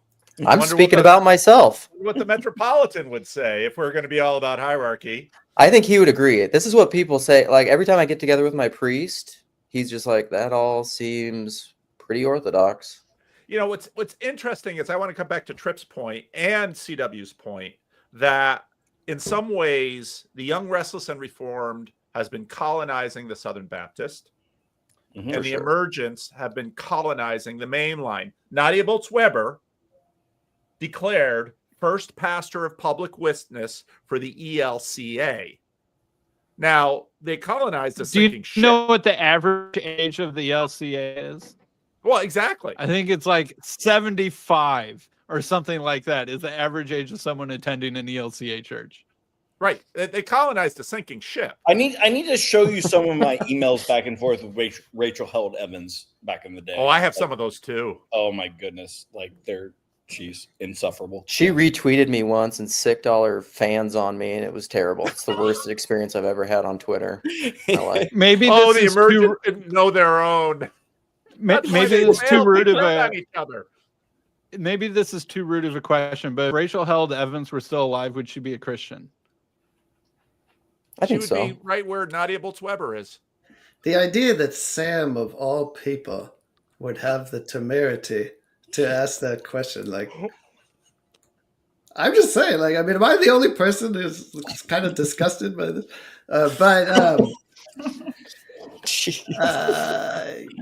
Yeah. Listen, I will defend Sam because I think all the things he's pushing on. Listen, he understands the Trinity better than probably everybody in here. And so, and I've learned more about the Trinity from Sam. We still have fundamental disagreements, but I think the things Sam is pushing on, just as a side assertion, and this is me being a personalist, because I care more about Sam than your fucking doctrines, is that Luke was the one to do it, Paul. It wasn't me. Let's just note that. It's something I care very much about because I think that's what it means to be a Christian, is to love the people that actually are around you and not theoretical abstractions. And so speak ill of the dead. Yeah. So or Rachel Held Evans. And so what Sam's pointing to, this quick aside, because I got upset, is going to be helpful for people actually just like AI. It's going to help us understand what it is to be human. Same thing. Can I bring it back? Oh, sorry. Go ahead. Go ahead, Sarah. Intergenerational handoff, because I think that's an interesting point that hasn't been really addressed. And it's something that I think about a lot because, again, looking back into my history, every generation is pretty much thrown off at least the past 3 or 4, thrown off the previous generation's church choices. So why, when I was deciding about all of this, like, why would my children decide to stay and follow in my path? And what would that even mean? What would that even mean? Exactly. And do I care? Yes. Do I care? Same. And I think what it came down to, and this kind of went alongside with a lot of research in education as well, and classical education and things like that. And also realizing that the people who have stuck with their tradition, when you hear them talk about their tradition, it's usually the things that they love, the things that they've memorized, the things that are in their hearts. And I see that in my own children. I see how they're able to participate. They know the liturgy. They love the liturgy. They love the candles. They love the icons. And I think that for me is as good as it's going to get as far as them remaining. And I think that love of the liturgy and the words and the songs and the music and all of that is really something that is not talked about as much, and I think is really crucial. For me, so when Richard Rowland and I tease each other back and forth that I'm not Orthodox yet, and America, in the next 300 years, to me, the real question is going to be what happens to the children of the Ortho Bros, because again, I've been reading some history of the Spanish Civil War with an eye towards the Catholic Church, and Catholic Church attendance in Spain in the 1930s was abysmal, even though part of what they fought a civil war over to be Spanish means to be Catholic. And the difficulty is it's so hard to figure those things out. We have similar things going on in terms of Russia and Ukraine. Same thing happened in Italy at the beginning of the 20th century. France, oh my gosh, what on earth is going on in France? UK and Anglicanism. So I think you're really onto something there. And it has a lot to do with, both CW's point about all churches are parachurches, but it also has to do with civilizational Christianity, because America is civilizationally Protestant. And that is a big piece of what we're trying to figure out now, especially in terms of individuals. Paul, is there a sense in which that form of Protestant, if we're going to blend, and I kind of am loath to do this, but if we're going to blend the social analysis with the religious philosophical analysis, is there a sense in which Protestantism gave the world the neoliberal order that is now the Unitarians under strain, did, if not completely breaking down? America is a Unitarian civilization, not just a Protestant one. Sorry to break it to all of you. And hence the individualism, because there was no Trinity to hold the relationship. It's not our, we conquered the world very easily. Yeah, you Trinitarians had your shot and you messed it up. So don't. Yeah, how many Unitarians are there, Sam? It depends on how you count, but I think that probably most of America is actually Unitarian. There are dozens. There are dozens of you. Yes, the Unitarians excel at administrative bureaucracy to no end. So, yeah, well, I'll give you like some of the founding fathers, but like no, like we can be done with that. But I mean, I do think that there's something to. Yeah, go ahead. I think that part of what Christian Baxter had a comment that was, and Paul sort of touched on this, is the centerpiece of evangelism. And I think that, for the seeker movement, what their telos was evangelism, not building churches or institutions. Right. And the institutions, if anything, were means to that end. And they often had a very sort of binary once and done view of salvation. I'm not going to get into an argument about once saved, always saved, but they had a general feeling that once you had, said your Jesus prayer and had your conversion moment, that you were probably mostly good from there on out. Not a whole lot of emphasis on sanctification. It's just that you become another person who can be part of the evangelizing. Right. Yeah, you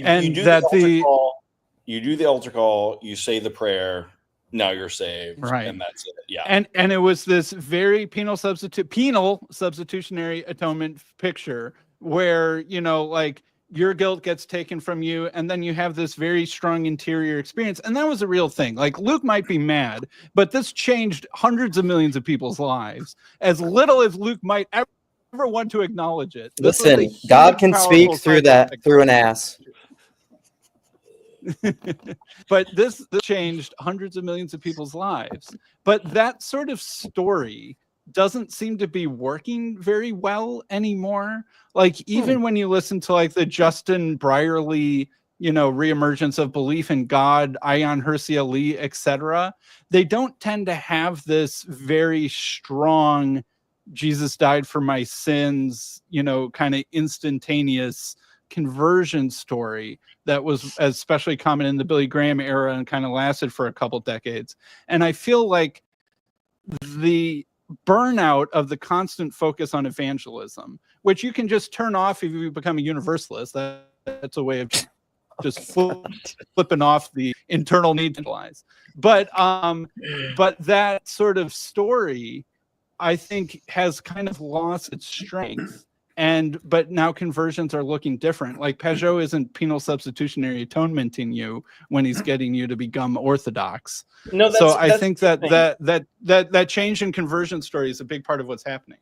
Yeah, and so I would like Paul's take on that, because like the movement from like synergism to monergism theologically, does that undermine the impetus behind having like long-term institutions that are going to walk alongside people? Like, does that play into it from your perspective as a pastor? Because I know like you're reformed and those kind of things, but like it does seem to kind of like, it would be like a not as important thing to have this long-term institution to walk alongside someone if it's like a monergistic point in time you became saved, right, versus like a synergistic, no, you need to work at your salvation with fear and trembling kind of idea. Right. And in all honesty, when I listened to Keller, who in my opinion was the best of the Young, Restless, and Reformed, pretty easily, Keller had a lot of Lutheran in him too, and he spread these things fairly broadly. And so what happened with the Young, Restless, and Reformed is, even though they were sort of monogistic, they were always remembering their salvation. It's sort of like with baptism. So in the CRC, when we were sort of in competition with people who were having lived experience of their baptisms, and people are like, they go on a Middle Eastern trip and they're visiting the Jordan. And I remember, one woman on CRC Voices saying, yeah, I went to Jordan and I got, we were there at the Jordan. I thought I wouldn't be baptized in the Jordan. So down she goes. And all the CRC ministers on CRC Voices are going, ugh. And so then the CRC rolls out this remember your baptism. And it was like, remembering your salvation. And it's, pastors all know that when you're dealing with real people, things can sometimes get a little fudgy about certain things because you want to help people through all of the tensions that are in their lives, try to stay in a fold. And I think part of, again, back to CW's, in so many ways, we're dealing with the problem of wineskins. Yeah. In our culture. And I've got that in my sermon a little bit, not coming up on Sunday, because Jesus says, the old wine and the new wineskins. But in Luke, it's super ambiguous because it's clear that Jesus, what Jesus is doing is going to require new wineskin. And then he says, but everybody knows that the old is better. And so the Jewish faction of the corner says, yay! As maybe do the Unitarians and the Muslims. But we're in dealing with real people, I think it's super interesting when you ask in the American context, what religion are we really working? I think you gotta listen to Sam that, hey, we all went to high school and we're reading those Unitarians, even in Christian Reformed Church. Sure. Yet the Unitarians come out of you've also got the Puritans and the Pilgrims. So there's a lot going on here. And when I hear Sarah say, I wish I could be a cradle Catholic just because I would love to see my family intergenerationally stay. That's part of the fight in the Christian Reformed Church. And what we see going on in Orthodox Church in America, if it hadn't been for the Orthodox moment, the Orthodox Church would be cratering as bad as the main line in America because the immigrants are deconstructing and many of them going evangelical. And part of the issue is that we might look around from the view from our little corner and say, wow, yeah, Orthodoxy is going great guns. But if you look at any bigger survey of churches in America, and this is where Tripp's charismatics, made a super strong point. Hey, you might laugh at those big box churches with their skinny jean pastors, but they do business. They're winning. Even Barack Obama is now pointing to evangelical megachurches as a exemplar of community organization. Yeah. So, Paul, in your church, how many of the people are like intergenerational, like they've been in the CRC for a while, like their parents were, like what percentage would you say? That would be Paul and his wife. Not my wife. She didn't grow up CRC. Not even his wife. Yeah, your dad was a pastor, but what percentage of the church? I think we're down to one family who grew up CRC, and their kids don't go CRC. Besides, that's not your family, Paul? Not my family, another family. Okay. Yeah. So, but there were more when I got here, but a bunch of them left because of me. So basically, everybody's drawing on evangelicals and Protestants. Like the boom in Orthodoxy is all evangelicals. That's true. No converts. Yeah, and the evangelicals drew on the main line. Yeah, the death of them, and they just and Catholics. Well, you can look at it across the board. The ARP, the CRC, like the new influx.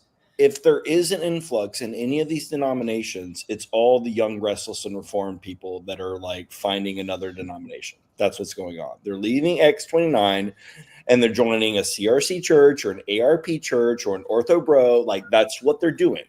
Like that's just statistically what's happening. If they're going to church at all. If they're going to church. If they're not going to church, I mean, the rest of the emergent movement, they're either not going to church or they're going to some mainline denomination that's dying. That's what they're doing. But like everyone else, every other denomination that's growing they're pulling from the Young, Restless, and Reform group. That's what they're doing. I mean, and so that I agree with Paul when he says like the Young, Restless, and Reform, they won in the sense that they're the only people really going to church anymore. But like, obviously Acts 29 wasn't what it was 10, 15 years ago, and it won't be. Like they're all moving into these other things. But like that's the ARP, that's the PCA, that's all these denominations. Like, so is what CW said true, essentially, that like we're all just the same thing, we're just trying on different clothes? I think there's a lot of truth to that. Yeah. But this again, so then you ask what TLC and Estuary are about from my perspective. Mm-hmm. You know, I on the play yesterday, at the end of it, I read this piece that Bethel McGrew found on the Daily Wire conversation between Spencer and Jordan. And I made a tiny little video of it and added some branding, where basically the quote was, this dude got inspired. And I knew this was going to happen when I saw Peterson. This dude got inspired by Peterson and he went and got a master's in philosophy. And he's like, I'm ready to play. And there's nothing.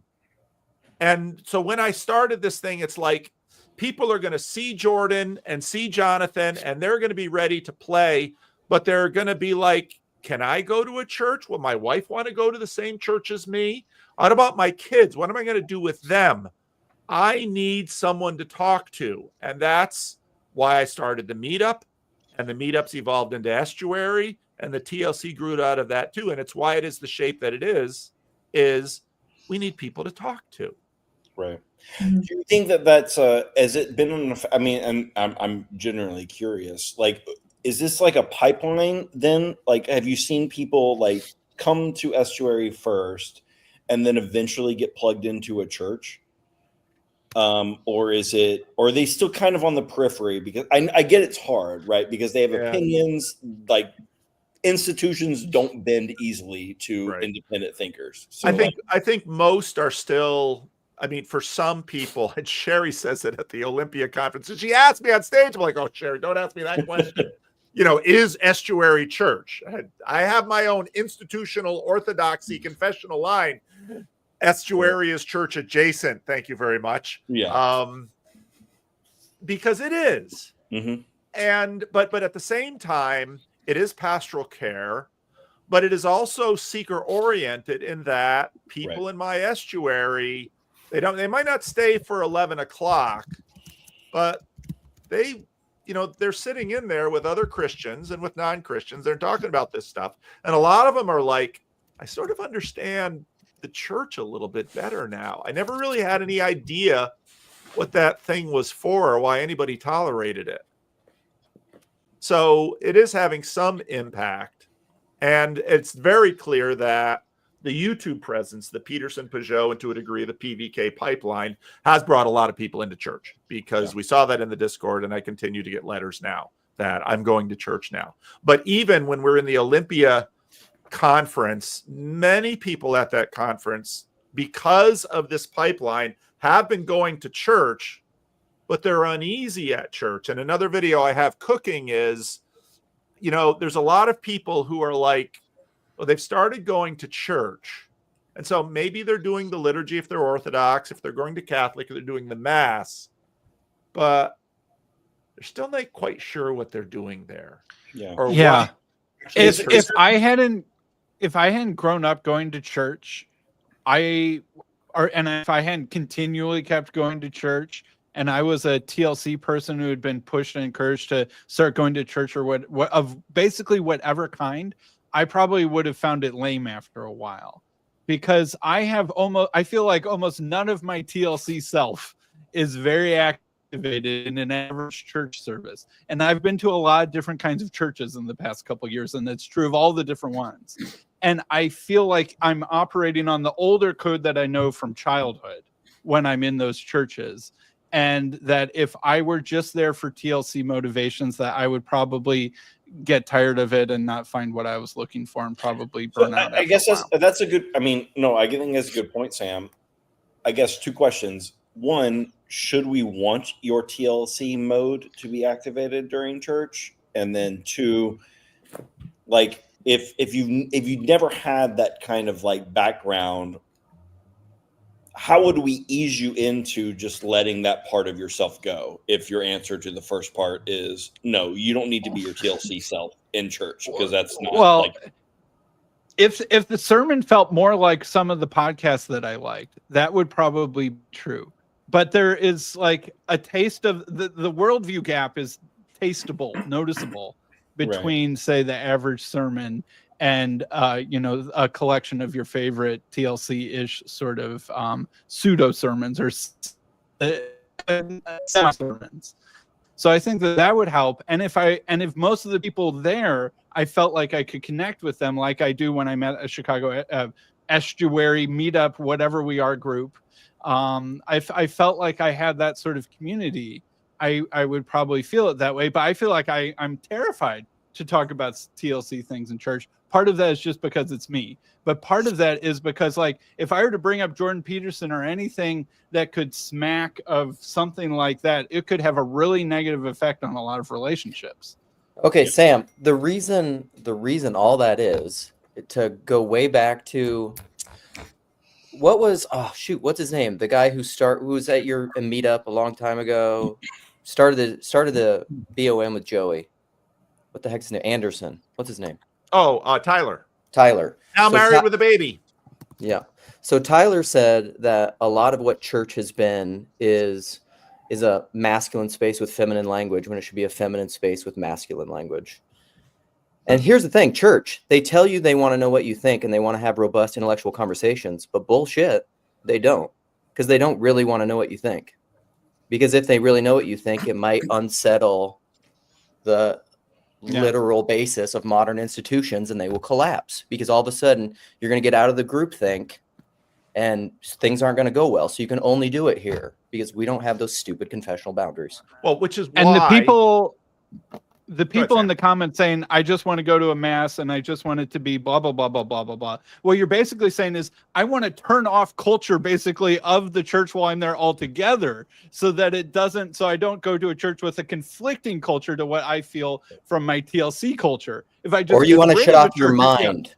Right. Yeah. I want to shut off that so that I can still be full TLC and just like hear some songs and look at pretty paintings. But I think that most people still want something even more than just that. Right. But Andrew Sullivan. So I want to go to my Catholic church. I want to be gay married. I'd love to be gay married in my Catholic church, but I can't. But I'm going to go to my Catholic church. I'm going to go to my mass. I'm going to pick my priest carefully because I'm a famous person. I'm going to get that done. And so everyone's mixing and matching. So Trent, this is where today's video, Trent Horn is my Protestant preacher, but I go to Catholic for mass and I'm a good Catholic. Well, where is Trent Horn in the hierarchy? And so what exactly is that Catholic church, or is CW finally right? And the Catholic church is just a parachurch. I think there are at least two unexamined underlying assumptions that are crippling our ability to even talk about these things. And it seems to me that one of them we've already touched on, which is the almost ubiquitous and universal assumption that the church is to be unproblematically identified with an institution.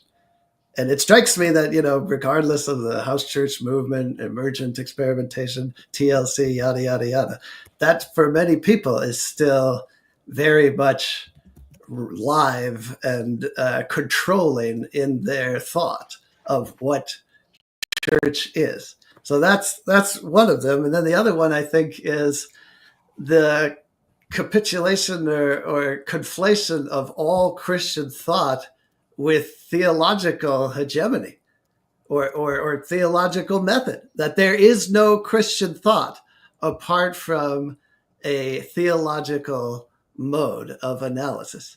Well, therefore, you have to choose. You have to choose which school. You can't think in light of your Christian convictions until you've resolved that question. Well, So that's a big unresolved problem. So shutting off your brain is not an option, and just going and doing the ritual. It isn't if you're going to live out your faith. And this was my problem with the whole, and he's abandoned this now, Seems but this important. is my problem with the whole like Vervaekeist religion that's not a religion. Because the obvious equivocation to me signaled, some cute polemic for something like religion without a theology. Well, that's very attractive to people until they want to think about it. What the hell am I doing? Why am I doing it? Well, that's, theology is helpful then. But so if you have this absolutist mindset that, that theology is not a pragmatic speculative device to help me make sense of what I'm doing in my religion, but it is the only way that I can approach religious thought, yeah, you get into this quagmire. And I see this in all these incoherences, even in this discussion. Like I see Tripp, who is like, in my mind, fixated on movement Christianity and who's up and who's down. Then meanwhile, he balks at the suggestion that the emergent church still has people they could serve. But look at Paul. Paul, who you love, Tripp, he's a failed pastor. He's a failed pastor who with has ADHD. not given up on loving his people. That's the difference. That's the only difference. I think I figured out MJ is actually CW. MJ is a burner account. This is so fascinating because you have successfully defeated a position I've never held. Like I do not think that Paul is a failed pastor in any way, shape, or form. No, that's my view. That's my view. Okay, well, that's not my view at all. So like that's you are arguing against a position that I've never. I disagree with Paul about that too. Yeah. No, that's not what I'm saying. What I'm saying is that at some point we are like abstracting out what does even the emergent church mean, right? Like we don't know.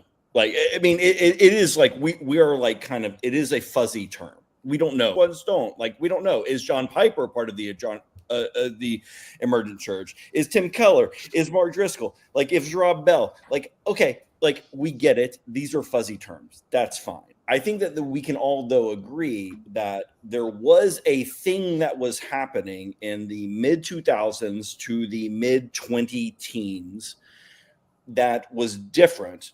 That was outside of normal institutional bounds of denominations like the Presbyterian Church of America, the PCUSA, the Episcopal Church, the Orthodox Church, the Roman Catholic Church, those kind of things.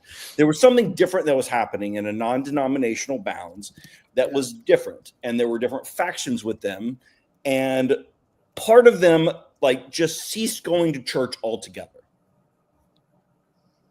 Other ones joined more conservative denominations. Again, a church institution. I mean, again, you can't get away. No. I'm sorry. I'm not going to play that game. You have to.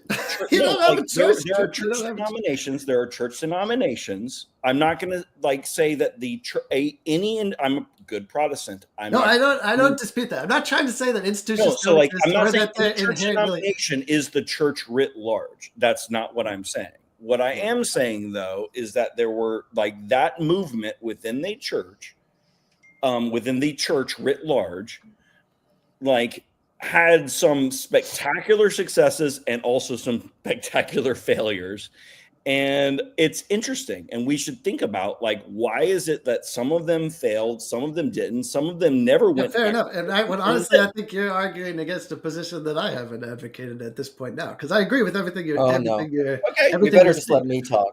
I think the more interesting question is, what is institution for?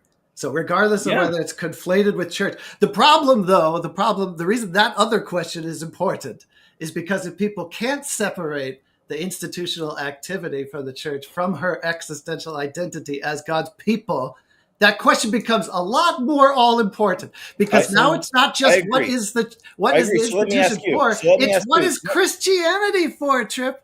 No, I agree. So let me ask you, what is the institution for? I don't answer. Let their answer. You go. I think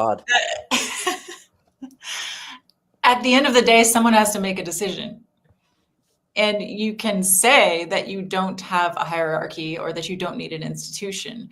But what it comes down to is that there are groups of people, and if you're trying to do anything organized, the buck stops with someone.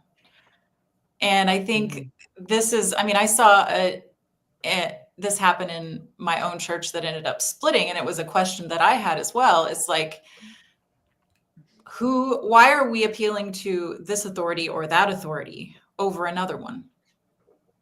And I mean, they were trying to resolve a theological dispute, and someone was referencing, we're saying we're a Bible church, but someone's referencing Grudem, systematic theology, and someone else is referencing John Piper. And then at the end of the day, the head elder, who is supposed to be an equal, made the decision. And so, but why? And I think it just is a necessary part of being groups of people. Like, you have to have, and you can acknowledge it or you can not acknowledge it, but it's going to be there. Yeah, I don't like that, because I think we all kind of came to the agreement that all institutions are inherently demonic before that. No, you came to that agreement. Yeah, but literally no one else in this chat has agreed to that. They're not perfect, but they're necessary. Look, even the one who said that, Paul Tillich, was himself an institutionalist. That's Okay. worth noting. Okay, but why all these things are failings? Because the biblical illustration most often used is body or a family. Why does a family fall apart? It's a failed leadership and it's failed hospitality. You can't colonize your children. It won't work. You don't actually make children. You can't. If institutions are doing that, they're demonic. Well, I wonder what you guys think about this as a discussion point, and by way of answering Tripp's question. And I think agreeing with Sarah. In like 2 minutes, so. Okay, well, I think agreeing with Sarah, who has to go in 2 minutes. I think the purpose of the institution is to carry out and facilitate the will of the church. And I think one of our problems is that in the case of Christianity, that's not monolithic. And that seems quite evident to me. It is. What is the will of the church? What's the will of Jesus? All right, Let's go we're to John gonna do 17. takeaways, and because Sarah has to leave, she gets to go first. But someone has to just say papacy at this moment in this conversation. So go All ahead, y'all Sarah. can say Take away. papacy. What am I Takeaways supposed from to? this What am I conversation. supposed to say? Takeaway? Oh, Yeah, gosh. take away from this conversation. Oh, I don't know. That's tough.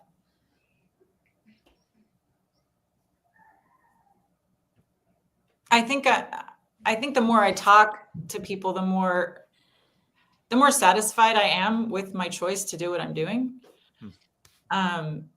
Because again, coming back to the point that we do have to choose, I tried to choose the thing that I felt like I could pass off to my children and they could take it and raise their children that way for generation after generation. And if they don't, I think that the pursuit of wanting to follow Christ through all of this will shine through. And I think that's something that all of us probably were raised in homes, whether or not we followed in the footsteps of our parents, we did take on their passion for following Christ. And I think that's why we're seeking and why we are in a church, still attending church. And perhaps that's why the people who fell away are not going to church anymore.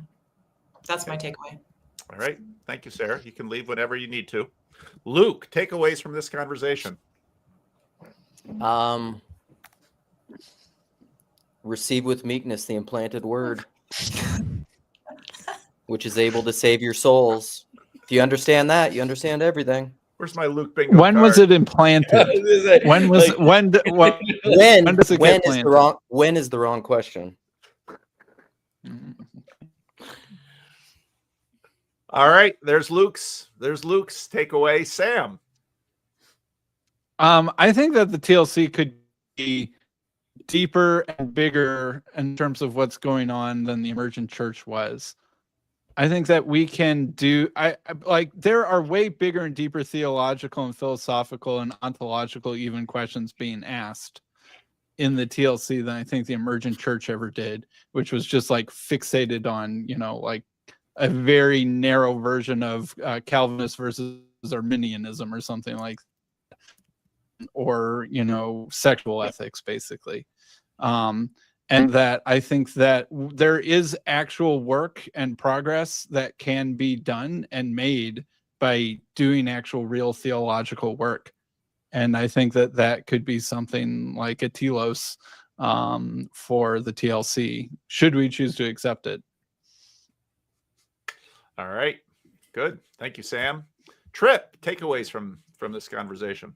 I think my takeaway is mainly that we're and I'll go back to what I said about Jordan Peterson and liberals versus conservative at the beginning. Like, what we're really observing is the need for flexibility and individuality, and also the need for institutions. And what we're struggling with is, where does one go too far versus the other? And you saw the Emergent church go too far in one direction. We've seen other denominations go too far in other directions. And it either becomes totalitarian, or it becomes just this free-for-all nonsense machine that can't stay together in any kind of coherent way. And so we do need confessions. We do need things that bind us. But then also, we don't need to be so stodgy and like rigid that we exclude people who would otherwise be on board with the larger mission that we're doing. And so, like, I think that's where we're all struggling a little bit. And that's where, like, just observing Young Restless Reform, Mars Hill, the Emergent Church, all these kind of things, that's where we're all just observing the ways in which they err that maybe we could do better in the future. But, like, we all have to admit that you can err in both sides of this. And it will either completely dissolve, or it will die like the stodgy stone case that you made it. Like, it's going to be one or the other if you don't attend to both sides of it. And so that's kind of where I am. Like, and I think that's where, like, observing the Emergent Church movement, when I look at it in retrospect, that's what I see, is that it was not cohesive enough to last. It had its strengths, but it wasn't cohesive. And so I think that institutions are good. They can become oppressive, and we have to fight against both. So, all right, good. Thank you, Tripp. CW, takeaways. Yeah, I mean, especially because it's such a Pandora's box of things that, as is, I guess the cottage industry of the TLC, right? And as Luke likes to say, in talking about anything, we're talking about everything, right? I accept that. Thank you. So you accept my loving quotation, but so it is with this conversation. I mean, I do think that I differ a little bit with Tripp in the analysis of the Emergent Church, but I would hasten to add that for me, it's like not that big of a deal. So in other words, like, I didn't see the Emergent Church as in any way vying for some sort of like proto-normative future Christianity or something. So to me, the fact that it fizzled out as a movement is kind of like neither here nor there. Although I do know a lot of people who were profoundly affected by that.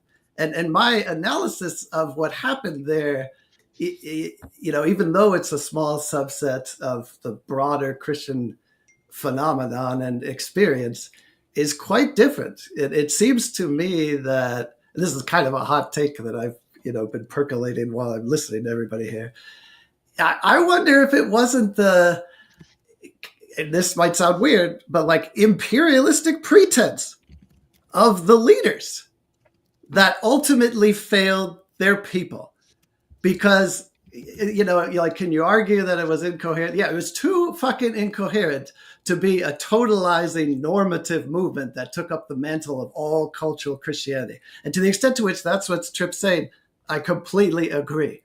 However, it was not too incoherent to serve its people. And a lot of those people are here in the TLC now. And I will just clarify that, I think while Paul may have failed as a pastor by all worldly objective standards, presiding over what is now, I think, a dying church, he is a tremendous success. Got a bunch of new members coming in. I got to watch what I say. Okay, well, you're on the upswing now, Paul. Ride the wave, right? Go Rick Warren, go all in. But I think he's a tremendous success as a pastor in the existential, truest sense, because he hasn't abandoned his people. And honestly, when I look at the Emergent Church, you know, all due respect to them, they abandoned their people. And it's not because they went away, and it's not because it was too incoherent for them. It's because they couldn't steer the ship of cultural Christianity, so they gave up. That's my view. But wow, I think that's it. I'm really persuaded by that, CW. I really am. I'm so glad you decided to come. Now I got a bunch of people backstage, and StreamYard is saying that other people have tried to get backstage and couldn't. So what I'm going to do is I'm going to bring the backstage people one at a time in, and I'll leave the ones in, but then I'm going to sort of have fishbowl rules. So if you're, if you can leave, go ahead and leave. I'm going to priority to the main panels, but so those of you backstage, just be a little patient. I'm going to bring you in one at a time to say their thing, and then we'll continue the conversation that way. Christian Baxter, what say you? What do you have to say about this thing that we just did this morning? TLC will last if we accept the incohesion as a feature, not a bug. I think that's the, shout out to Peter Rollins and the Church of Contradiction, Luke, and such. I don't know. The thing that makes me think of is just like the end part that CW was making, and even the contrast that trying to shift culture and then make this into an actual thing, as opposed to this is where the estuary comes up and then it comes back down. Everyone has to come into the digital space and come back down into the embodied space. And YouTube is a place where things have happened. And Emergent Church didn't happen on YouTube. It happened in the blogosphere, like was mentioned earlier, and it happened in the publishing. This is happening and happened on YouTube. Jordan Peterson happened on YouTube. Peugeot happened on YouTube. Paul Vanderklay happened on YouTube. And so like Paul's thing about, his success and not, I said this in the comments, but his success was not, he failed by metrics of scale. But if you talk about scaling over here, I think it is tending and grow. It's still growth because it's been pushed to be scaled. And that's a feature, not a bug, I think, as well. I remember one time Alan said, responding to Paul, he said something like, should I keep doing randos? And he said, if not for just simply the sake of example. And I'll won't forget that, because that's actually a feature of culture. It's not just a feature of nostalgia. It's actually like a feature of a culture. And so anyways, I think those are some of the things that hit me initially. And yeah, that's all I got. A second. All right. Any response to CW? To Christian Baxter. Sorry. When you C-Bax and CW. The Bax tax and let everybody flood in.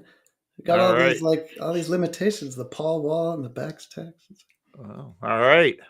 And Nathan. Oh my goodness. Boy. There he is. Here he is. What say you to this conversation? This will be interesting, yeah.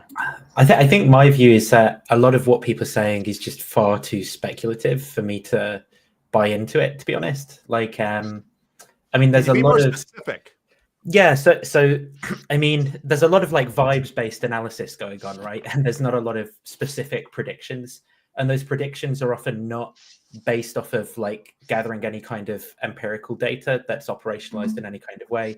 So I think in order to have good predictions, what you'd want to do, and this would be really difficult to do, is gather data on the type of people who have come into these movements, or people who have come into the Discord or something like that. You want to track over time where they end up going, because you might have some kind of selection effect where there's people that you see. And so you get an impression that a lot of people are hanging around when a lot of people are moving out, but maybe a lot of people aren't moving out. Maybe a lot of people are staying and converting to Catholicism or something, right? And so in order to know what's really going on, you have to have that sort of information, really. It's not going to be... Well, we do have a resident sociologist, Nathan. But nobody asked for her, of course, but but she is here. She's doing studies. Still in process. Well, that's when that's done, maybe I will be satisfied, right? But at the minute, I'm not really buying into. I want to believe, but I doubt. Well, what exactly? Now, what exactly are you skeptical of? Or are you just saying, oh, we're wasting our time? Yeah, I mean, I just think it's like I don't know exactly how to phrase this. It's like sort of like shooting the shit sort of thing. Sorry, it's like, you know, it's like a big part of it. I mean, I understand the social aspect of what you're doing. Like, I think there's something good in the community that people get to talk about theology in a unique or kind at least of way. not obviously bad, but it might not be entirely productive or meet the grandiose expectations that we perhaps sometimes set for ourselves. Fair? But we talked about that earlier. Productive toward what? The utilitarian is the thing of it's industry, it's institution. Can I That's not what this say, is. as the person who chose to interview Nathan Ormond as my first like official act as being a kind of public character in this godforsaken thing. Before you left, yeah, well, here I am. He's fucking dragged me back in, but I'm so sensitive to this view that he has that I've kind of been thinking that the whole time, because I think in terms of like, what I mean, to the extent to which TLC is latently Christian, which I do think is a large extent. I often wonder, what are we saying about Christianity? And I don't mean that in some missional sense. I just mean like in a baseline, is there any kind of coherent Christian witness or identification as a through line here? And often I'm not sure, I have to say. And so I'm very sympathetic to the concerns of Nathan and just the sort of, the kind of Emperor's New Clothes like observation that there's a lot of self-satisfaction in us doing some sort of grand philosophical thing or some profound cultural movement, but maybe not a lot of, substance to back that up. Let's put it that way. Oh, CW, I just want you to know that that Nathan has paid for your sins. Thank you. It was my sins as well, because I swore. You pay for as mine. soon as the pounds in the jar bring an angel with something. To the best of my understanding of what CW is saying, is the moment that you make that your explicit thing that's when you cross over into Christian YouTube, as opposed to just coming here as a person and trying to talk to other people and maybe do a little bit of your own creative outlet and but also looking for that, simply looking for the conversation that like was pretty clearly defined within the previous the Estuary conversation, is that you generally can't find this even from your pastor when you walk into the church. And so what do you do with that? What do you do with 7 years of YouTube consumption? What do you do with that? It has to go somewhere. And so I think that well, you monetize it, Christian. That's what you do. You monetize it as best as you can. Yeah. Well, if you're on the receiving end of it. But I think, and again, Tripp asked me, what I most wanted is to create a space, because I knew I create a space where people can gather and at least have each other, because it is, again, that quote that Bethel grabbed from that Daily Wire thing. That's what cripples me when I think about that poor soul's got nobody, and I just think, that's hell. Can we rescue the dude? I don't know if he can be rescued or not, but so even if Nathan, does any part of that resonate with you? I wonder, because I happen to know that you have disclosed that you are one of the like 12 viewers at times of the Freddie and Paul show. So I wonder if any part of that like humanism maybe resonates with you. You watch the Freddie and Paul show, Nathan? So I've not in maybe a year or so at this point, but I was for a long time a viewer. Thank you. Freddie appreciates that. He especially appreciates comments. I mean, I think the goals are noble, right? In terms of what you're expressing there, that you wanted to do. So to clarify what my first comments were about, I was like assuming a purpose in the conversation, which was like to make predictions about the movement and like how what direction it's likely to go in and what would help it achieve certain goals or something. And I So think you're that giving us too much credit, Nathan. yeah, and I think Way insofar too as that's much the credit. goal, that's where I'm saying, like, well, if you want to do that well, you need to have a bunch of empirical data and stuff. But if you're doing something else, which is like more kind of just vibing and having fun with people at a community, like, which is fine, but it's just a different sort of thing to having like accurate sociological theories about what's going on or something. But Remember, the title says that a bunch of us realized something about ourselves this week.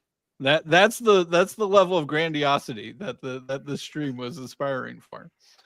Also, like, admittedly, I'm anti-utilitarian. I mean, I'm not trying to accomplish much in that way. I think that's the way of ego. So, well, and I think CW's point, which I think CW's he's taught me a ton in this live stream about, did the emergent church fail, or did they give up because they wanted to be the next Billy Graham, and they looked at the data and they weren't heading that way, so they're like, F it, I'm out of here, and I'm going to go do my little Solomon's porch, and when that gets too hard, maybe I'll teach at some small Christian college who will tolerate Run my for views Congress. yeah, run for Congress. because the people didn't matter. The goal mattered. Your utilitarian creative. goal mattered. Yeah, like Blue Light Jazz, Donald Miller. He just has like a marketing company now. That's his thing. Is like a marketing company.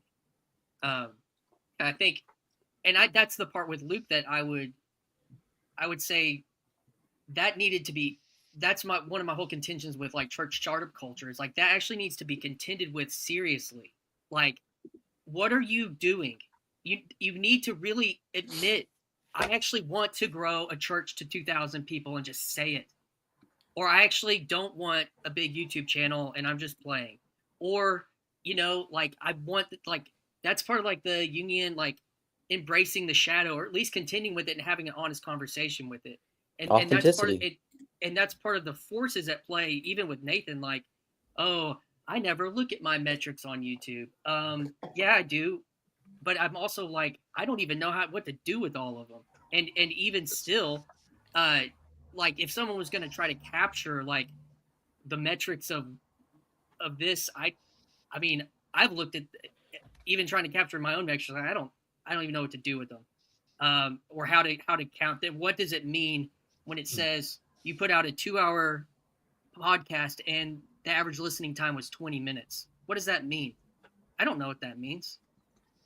No, the only metrics the only metrics I really look at are like the people I know. I know Chad, I know Seabax, I know Sam, I know CW. When I see those comments, that makes me happy. I give two shits about any other metrics.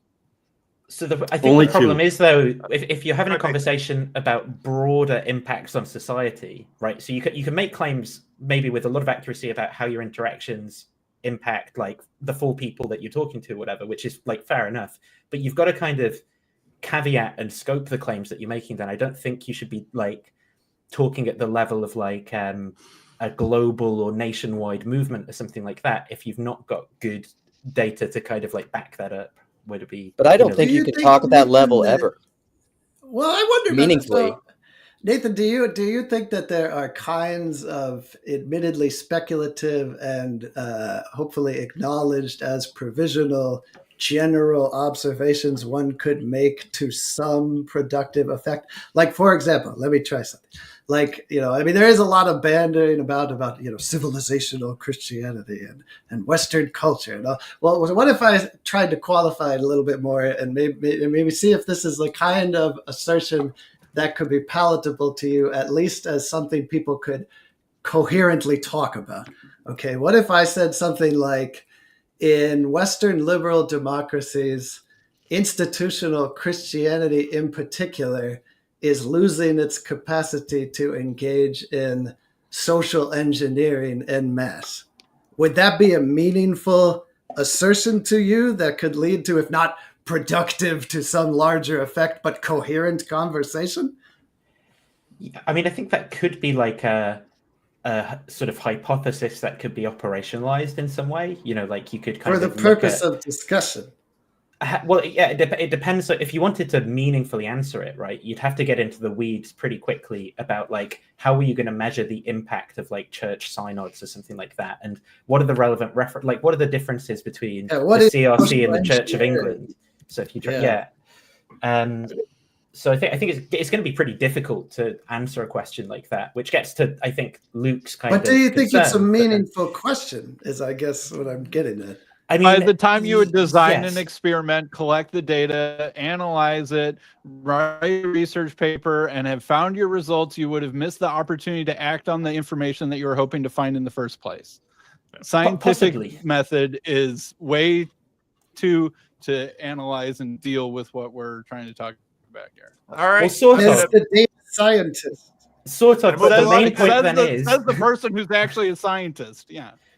Right, but the main point then is that it's basically as good as reading the entrails of a pig, this kind of discussion, for making those kind of pronouncements at that level. It might not be... I don't know, man. I mean, it's interesting because I pretty much subscribe to your larger point, but I'm not sure that a question like I posed there is so meaningless as to be akin to I think it is. Like, for example, Justin Brearley, right? His whole rebirth of Christianity thing, which sounds very similar to some of the things you've been talking about, is...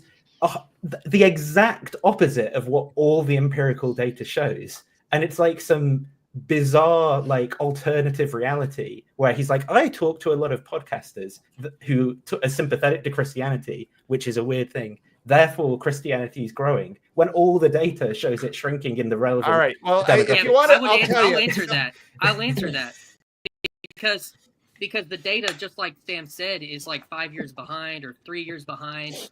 And whenever the influence, say what you want about them just being a podcaster, like the influence of podcasting has had real effects, and they happen quickly. It has. I'm not denying that. The point I'm making is that first up, there's data from less than like a year ago, right? At like really large scale. So that's what should be informing our views here. And Brearley is completely wrong. And the point that I'm making is that on the basis of these kind of uninformed intuitions and like effect biases like availability bias. So if you're only talking to people who have a particular point of view, you've got kind of like your sample's confounded by that fact, right? And if you're not taking any of these things into account, it's really easy to form false beliefs and even radically false beliefs and just not have any of the checks in place to find out that you're wrong. All right. I'm gonna move on because I got more people in the waiting room too. So, and that I know empirically because there's Cassidy and Michael and a comedian back there. So, Chad, what did you want to say? Well, I'm just a Midwest metagelical. Nice. And no, I think that, like, I like Nathan's pushback here because I think there's something to it, but I also think that it's like a matter of like what are the motives. Okay. Let me. So when you brought up God 1 and number 2, this idea of God 1 and number 2 as items on like a tool bench, I was thinking about kind of like what. Okay, so what is the TLC? It's kind of like a tool bench in itself. It's like theology number 1 and theology number 2. It's kind of like theology as I experience it, and then versus theology that we get to discuss with other people that I'm hearing other people share about.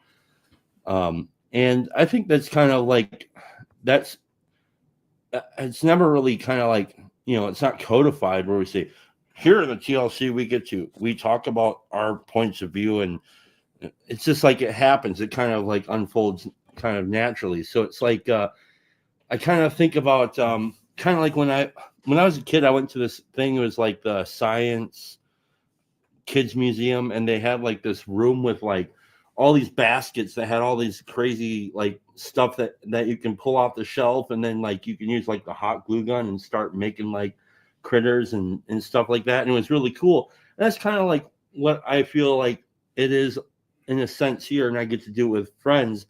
And because the distance that we have between us, like if I were to spend time with you close in person every day, I'd probably want to break your neck. But since we have like this distance between us, it kind of helps us to like there's a buffer, and so like it's a tool bench of sorts, a playground.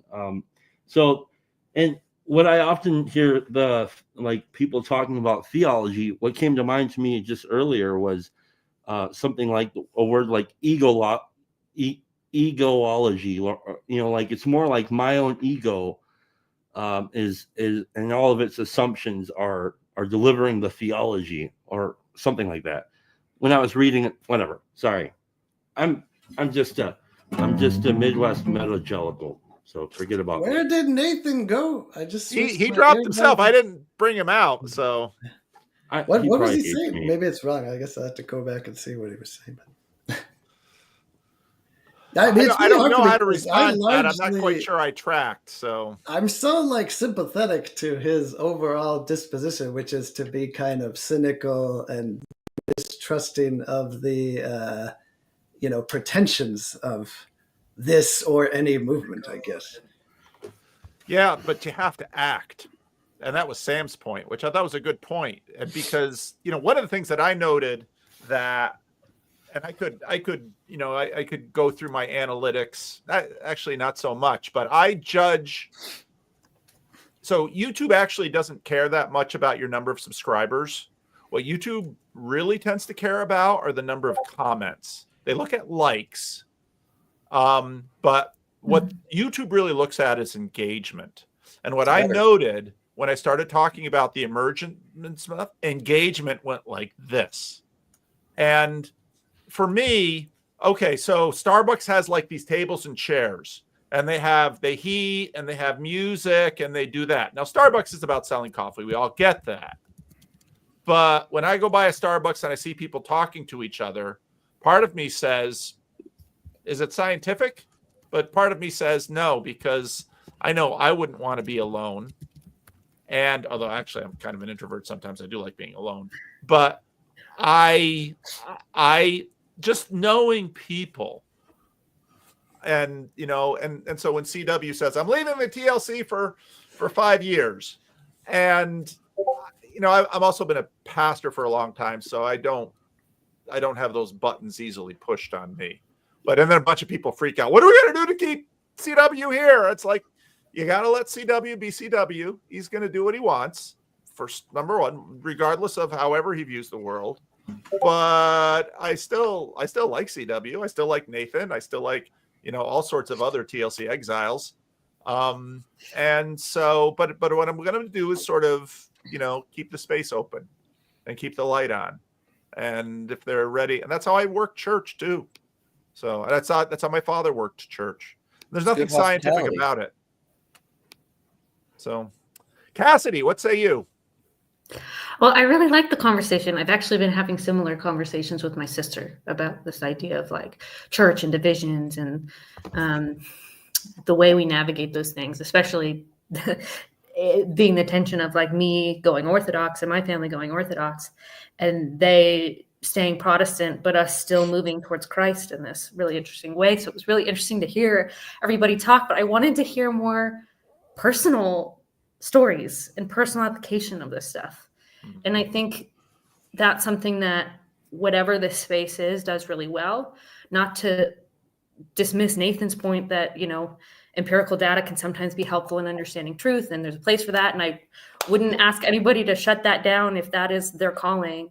Yet there is something about the recognition of this human connection and this embodying and embracing life that's not just a data point, where someone's personal story, when you know them about their transformation to something, is much more helpful than a graph that tells me the scope of which denomination is growing faster. And yeah, I just loved when people would talk about the way these things and these sort of realizations are having about this movement are affecting them, not from an authority place, but just a real personal understanding, and having that space to be able to say that with authority, but still possibly be wrong. Okay, I want to couple together a few things. So Paul, your whole people are meant to be loved, not to be used. Data is so you can use it for something. A person's story has no utility. It's just to commune with them. It's just to listen to them. Why? What data? You're trying to use data for some end, which would make it egoic. If theology becomes egoic, then you're trying to use it for something. I think But data's Nathan's. I think Nathan's. Go ahead. Well, I also think just watching some of Nathan's comments here is I don't know. See, the emergent movement in North American evangelicalism, I don't know. Because the thing is, when I put emergent or emergence out there, people think of it in a philosophical term. And the emergent he movement might not realize that we've actually tremendously limited to the scope of this conversation to an almost absurd degree. Yes, it's true. And in fact, in walking distance from CW's house. That was a personal story. I want to say that I heard in Jordan Hall's conversation, he mentioned something with his pastors, and he's like, there's something new emerging in the church. And my mind went, boom, 2001.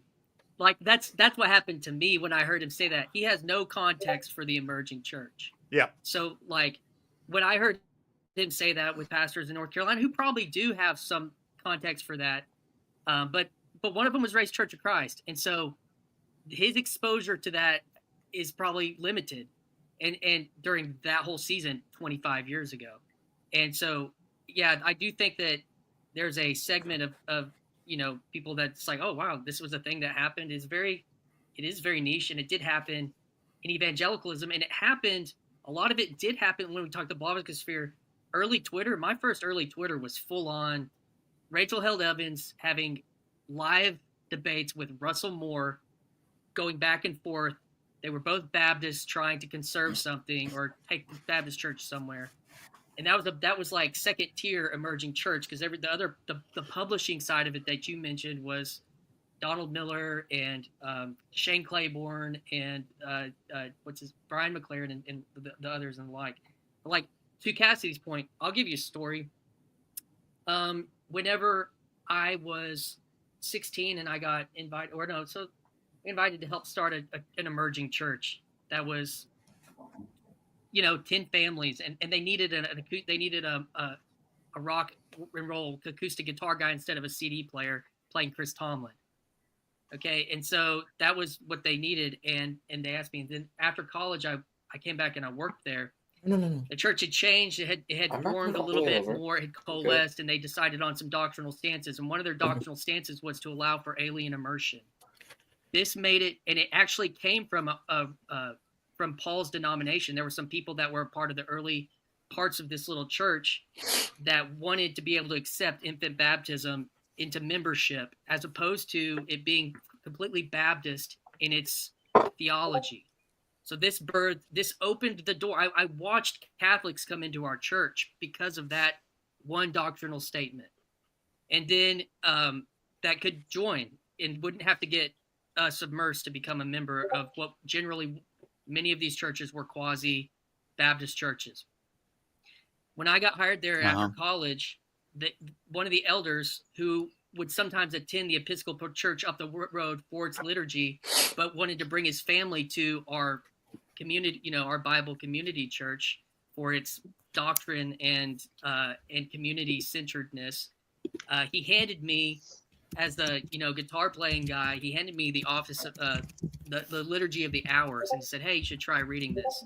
And at times they would be like, "Oh, Christian, maybe you should do a written prayer," or "Hey, Christian, let's do communion like 5 different ways this year." Oh, and hey, let's maybe we should do a creed this week. What do you think? And so, but I saw this then play out because there are real political ramifications related to this whole conversation. It cannot be separated from conservative and progressive politics at the same time, and its influence in evangelicalism and in the church. And I recently watched the church break over that. It took 25 years, and part of it, but it also was breaking under the forms of CEO mentality about how to operate and run a church. And that you could go listen to the Mark Driscoll podcast about this, and all these things. This was my whole existence for the last 25 years in Christianity, has been this real thing that happened, and seeing and what does it make me want to do at this point at 40? It makes me want to turn our focus back towards the institutions, because that experience wasn't on an island. That experience was like people getting fired, people getting hired, no accountability outside of the one eldership structure that it had. So what did that, and is the question, oh, just go back to the source, go back to orthodoxy, go back to Catholicism? Is that the answer? I don't know. But it did make me, through those experiences, think that there was something to denominational disciplinary structures that do guard certain things. That would be anti-Luke's point, but it's actually it's very important, related to when sometimes you do have wolves in sheep's clothing. What do you do about that? And I think that that's also been a question related to all these things. And you can go look. I encourage everybody to go look at the difference between how Mark Driscoll was fired and how Scott Sauls was fired from Christ Church Presbyterianism. And you should look at the differences of how their ecclesiology played a role in what took place in those two different things. There's a story. So, Christian, do you think that your own experience as outlined there has less to do, say, with your underlying Christian commitment and more to do with developing some kind of opinion or maybe conviction about what the institution could be for, like, say, in your own family's life, or like in the life of your own community, or your own ability to integrate into the... So do you see, like, do you see your relationship to, I mean, this is very theologized, but God in Christ, or in a more heady, detached way, like Christianity as an identification and a conviction? Do you see it as just kind of humming along in the background and not necessarily immediately causing you to engage in church planting or worship leading like you are? Or do you parse that out at all, or what's that like for you? Some of it, I feel like what it makes me think of when you say that is certain sociological factors that, and you mentioned humanism earlier in this thing, but it's like, I in this relationship between growth and scale, when it comes to these things, because I remember plugging in specifically the metrics of our attendance over the course of 4 years on a piece of software designed by Life Church out of Oklahoma, which is the church that developed the Bible app, the YouVersion Bible app. Like, just to say, like, I've experienced like what that is, what church growth culture, startup culture is, and even have my like church by the numbers, maybe. Well, yeah, and even Keller landed on being in favor of mega churches. He has a church growth essay. It's a condensed version of, you can read Saddleback's version of it. You can read Rick Warren. There's all these people that wrote about church growth. Tim Keller has his own one. Yep. And he Center ended up, Church, and I think, little manual. Yeah. Big manual. Yeah. And I think that Paul even mentioned, like, they have better ways of dealing with the poor, reaching the poor, like blah, blah, blah, better than Paul's version of dealing with the poor. Maybe it's, who knows? But so my point is what do I feel like is humming in the background? There's something pragmatic about being a part of a tradition, and a part, but that within those traditions, I think is holding the universal Christian story within those traditions, and because it was a story that helped me, that saved me. As opposed to it being like the message, the evangelical, just the news. What is that like? I think, and that is a way of operating inside of that story, inside of that way, and that I think I can't remember who said it earlier, but that the necessity. It was Sarah. Was that her name? That was in the Estuary. Sarah. Yeah. She said we need structures and boundaries, and we need authorities. Like that's real. And I know I can hear Mark Lefebvre right now being like, yeah, exactly. Go to the Catholic Church. It's like, so, but even though he doesn't, I guess, I don't know. But I see that as a necessity. And I do see that there's an attempt to work out foibles that I've experienced in the nebulous lowest version of institution that there has been within Christianity. So I don't know. All right, Cassidy, final comment on your point, and then Michael Sartori. Well, I think Christian's point is interesting about this tradition, and it bounces back to something that hit me with Sarah, of this idea of like generational handoff and holding on to the tradition that was given to you. And I look at myself and it's like, well, I was given Protestantism, and it's this bittersweet thing where the recognition of like, I loved Protestantism and what it gave me. I'm very grateful for it. And yet I came to a place where I go, whoa, I don't believe in sola scriptura. I don't believe in faith and faith alone. I can't even be a Protestant if I want to be. That's just like, because of these, it's so much in the confession of what it would be to be a Protestant. And I had to accept, okay, well, what do I do now? And, obviously I became Orthodox, but there's this sense of like, how do you hold on tradition? And I think especially from the very modern sense of Protestantism that I came from, how do you hold on to a tradition when you're constantly changing to be relevant?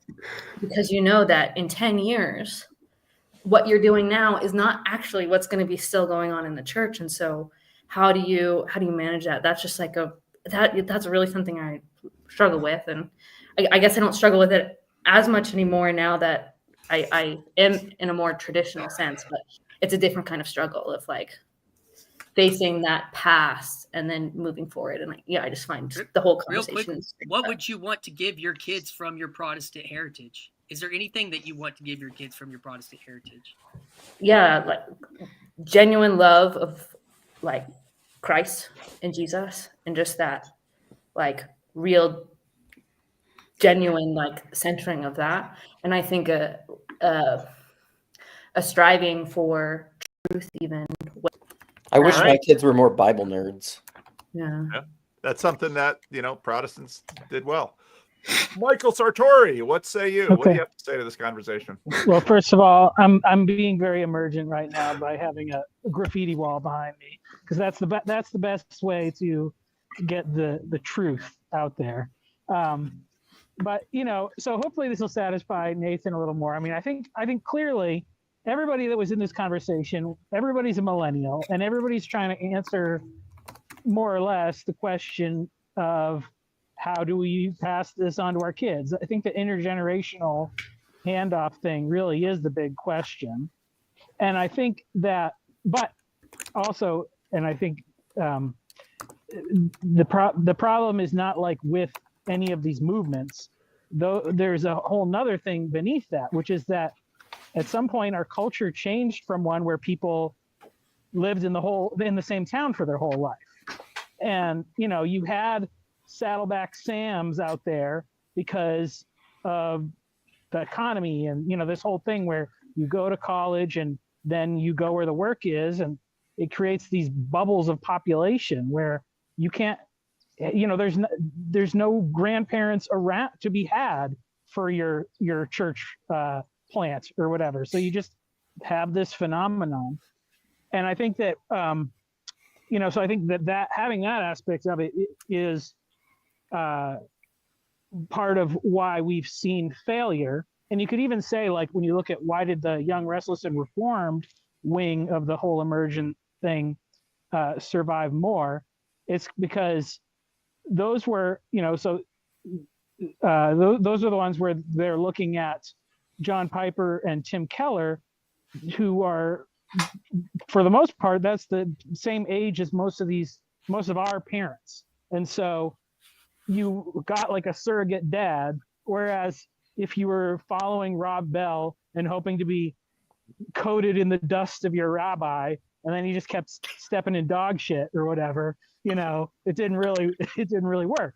So, in some sense, it is that ability to like, and that's even the thing with like Mark Driscoll. He wouldn't listen to Tim Keller and John Piper because they weren't as good at church as him. So he didn't respect them. And, so then the last point I'll make on that is now we kind of have, so you have all the people returning tradition in this kind of metagelical movement. When I look at that, I think about like, okay, I'm whatever I am, like mega church, my parents more mainline evangelical, my grandparents Catholic. And so then when I see like people of going all these traditions and trying to work together, it's like, oh, well, this would be the equivalent in a sense of being able to have a conversation with my parents and my grandparents and, you know, live in community, which is what families hopefully do, regardless of those differences in the approaches to faith. Okay. Also, Rob Bell's cool. So. Well, but no, you went again, on Oprah. Rob, but again, that gets back to CW's point. I mean, whether someone wants to say this is science or not, CW's colonized me pretty hard in this conversation because, you know, Rob Bell, you know, reached for Oprah, and I've seen that so often where people, let's say, they're a big deal on an evangelical stage. We saw this in music a lot. Then they get sort of up into the civilizational level, and they're just kind of, I mean, Rob Bell is edgy and perennial in an evangelical context, but then when he gets on Oprah, it's like, hey, you're really going to go toe to toe with Deepak Chopra? I don't think so. And so there's, you know, there's a lot going on here, and I think, I don't know what Rob Bell is doing now, and I think part of it was, it was so interesting to me that so many of these emergent pastors were youth pastors that really wanted to sort of grow up and be the senior pastor in their church and have the church keep being kind of a seeker, ever growing thing. They really wanted to be the Billy Graham. And when they got deplatformed by the evangelicals, they didn't want to stay. We're pastoring a tiny little church in an insignificant place for a group of people. Now, I'm not saying that of Tim Keller or John Piper, but again, back to kind of Tripp's point, these people were institutional people that said, and part of the reason, you know, why don't I leave the Christian Reformed Church? Well, I don't want to. I don't see that I'm out of spec in terms of our confessionality. These are my people. I love these people. To go Orthodox would be a very Protestant move for me. I think to be Orthodox for me means I stay with the Christian Reformed Church because these are my people. So It's almost as if like Rob Bell was very helpful for me, and he doesn't have to be helpful for other people, and other people don't like him, and that's fine. I love Rob Rob Bell. I saw him. I went to go see a concert, you know, essentially where he just taught. So I mean, you know. I mean, I just mean like there is no monolithic answer because people outside of, as a Christian, I would say the mystical Christ, which manifests individually everywhere in different ways. Okay, corner citizen. I'm going to close this at 1:00, and I got a few more people to get in. I haven't seen Andrew take a bite yet, so I think he's really failing us. But all right, Alan, what say you? Well, I unfortunately I was just about to slam dunk on Rob Bell, so I feel bad. I don't even know. Love wins. Love wins ultimately. I don't even know who these people are, but yeah, I just wanted to make a point of like how really like in the desert we are, and that really leads to like you need to answer fundamental questions and like restructure things fundamentally. And even just having places to like gather. Well, like where this is coming from is like I go to a somewhat conservative church, and it makes me laugh because it's very like guys need to, you know, the husband needs to lead and blah, blah, blah. And then I notice like a lot of the women drive their husbands into the church. And I'm like, wait, this isn't what we're talking about. You know, this is the opposite. It's like you have women marrying non-believers, which you're not really supposed to do that to begin with. And then they're like, well, now you're going to be the religion I am. And it's like, you know, but like, that's because like we're somewhat in a desert, and even, you know, to be in the type of church I'm in, that's, there's no structure, you know, there's not a fleet of men who've been catechized into like this format and structure. So yeah, it's like things need to be topsy-turvy, and that's okay for right now. But like even just the ability to come together, eat, talk, and laugh. There's that quote, there's no sound I like better than adult male laughter. Yeah, that's because that's from C.S. Lewis. That's because He was in an institution. He was a professor, and there were lounges with leather-bound books and chairs and pipes, and there's a whole way for them to come together, and we just don't have that. And now that we're outside in the outer courtyard, yeah, it's not going to be confessional. It's not going to be like, well, this is how we take communion. This is how people. It's just like, yeah, and it's by definition loose. So yeah, any attempt to but that's what it offers. That's the benefit of being in the desert. That's the benefit of being outside, is that people who don't know how to get together can get together. That's the benefit of the icebreaker. That's the benefit of small talk. Everyone says, I hate small talk. It's like, well, how the hell are you going to get to big talk if you can't do small talk? So I think just having a space like this, and shout out to CBAX for bringing up my randos is a great way to show how do you do icebreakers? How do you do small talk? How does PBK treat random people off the street? Oh, Shannon, you got sound issues. Yeah.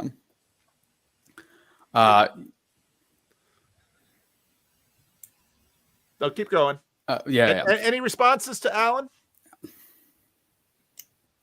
I just want a note from Mark Lefever's priest that he goes to mass at least once a week. If I don't get that note, all of his talk about institutions means nothing to me. I do think there is a hunger for young men to be told what to do by another man in our culture, related to your comments about being dragged to church by your wife.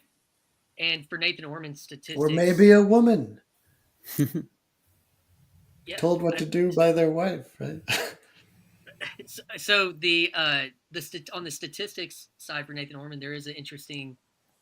I don't know. I can't cite the whoever's and the whatevers, but have seen it, on the godforsaken Twitter, that the likelihood of a religious faith being passed to the children has the most statistically important person is that the father is serious about the faith. So. Yeah. All right, Jacob Federecci, welcome. It's so good to see you, man. So glad you came. Well, CW is here, so I had to come. CW said CW said the institutions are parachurch organizations, and I think he's half right. The churches are para-synagogue institutions.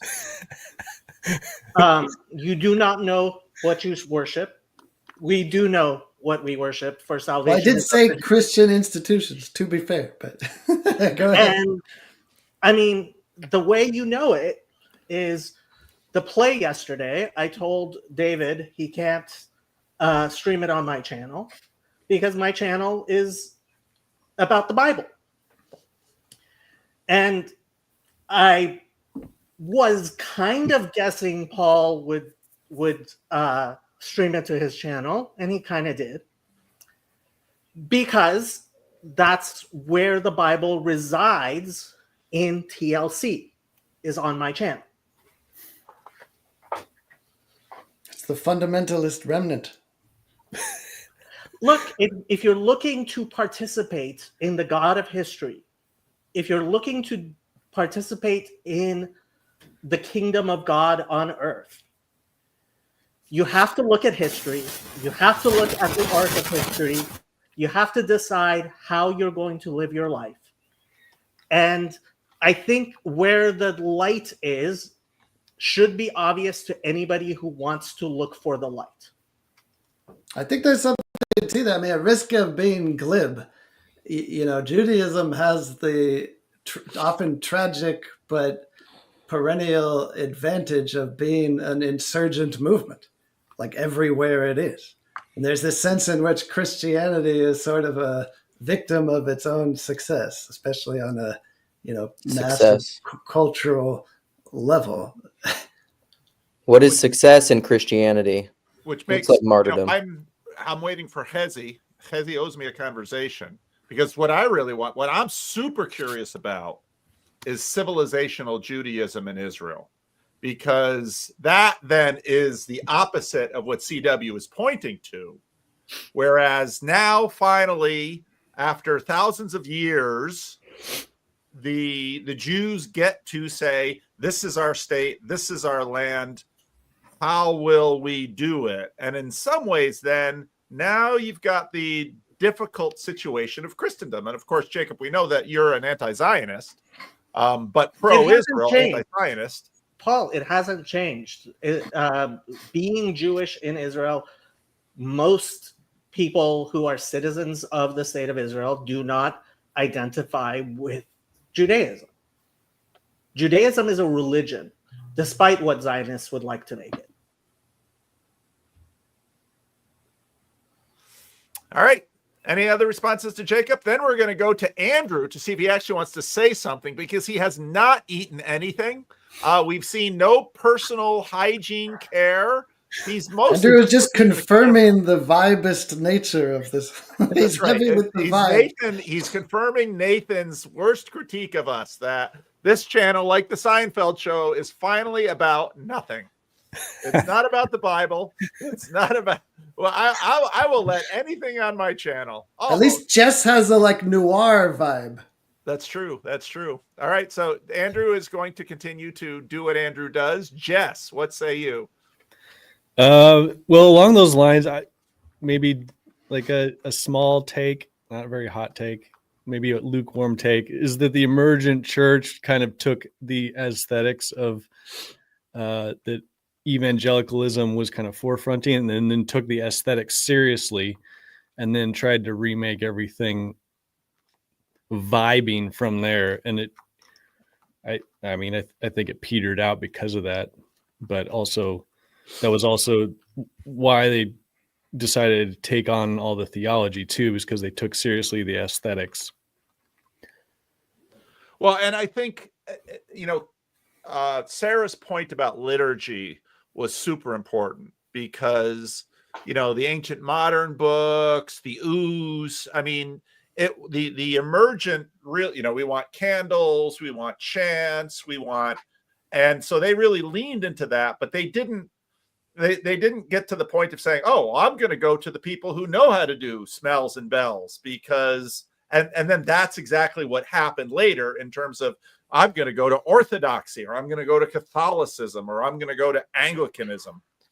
And because there was a vibe, and that's where, I know what I think I know what Nathan's saying, but the truth is, I more agree with Sam that if you're like I am, like a local church pastor, vibe is super important. And it's not going to show up on a national scale. Just look at the influence. Just look at the influence of Minneapolis. Yeah, Shannon, you've got something. You've got a lot of static in your sound. I don't know what it is.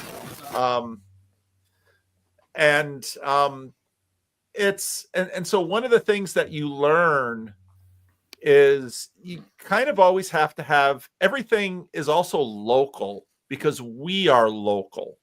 And part of what the emergent church story is important to me is it's underneath, it's a tell in the culture, and it's underneath the history of the Christian Reformed Church. And, it was interesting that I posted some of this stuff on CRC Voices, and Phlebas's brother was like, holy cow, I didn't know any of this stuff.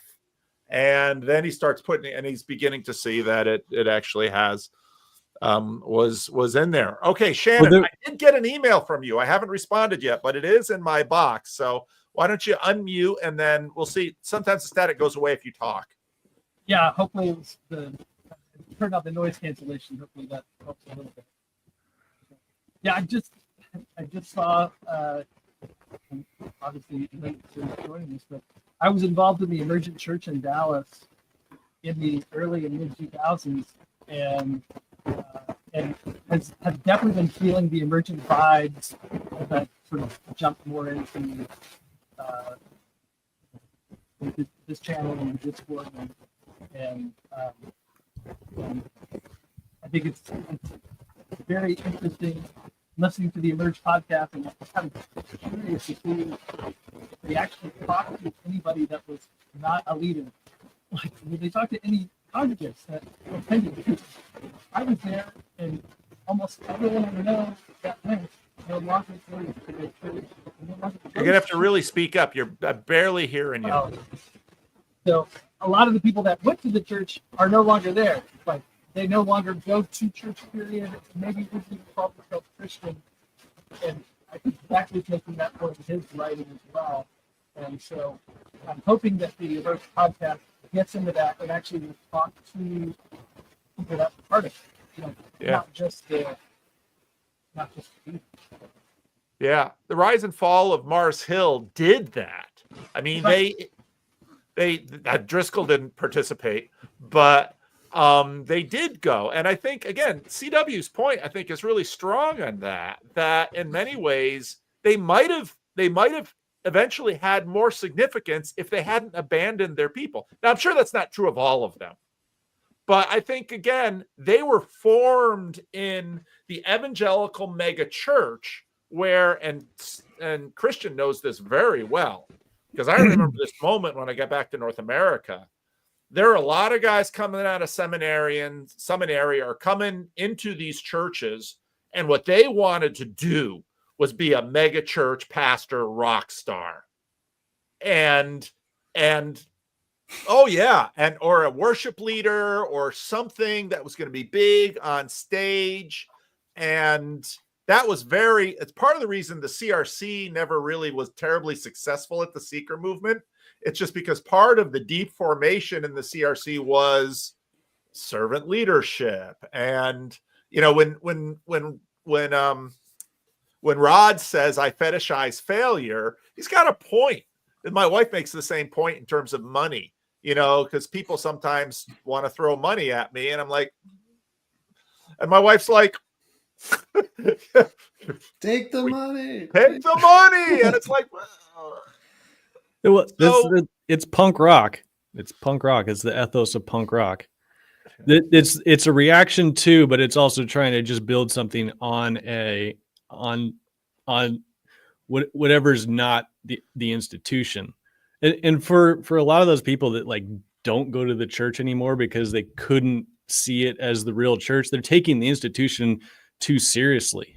Like in my mind, they're taking it as seriously as those who want to be the mega rock star. And so the reason why they don't go to church is because they can't find the true institution.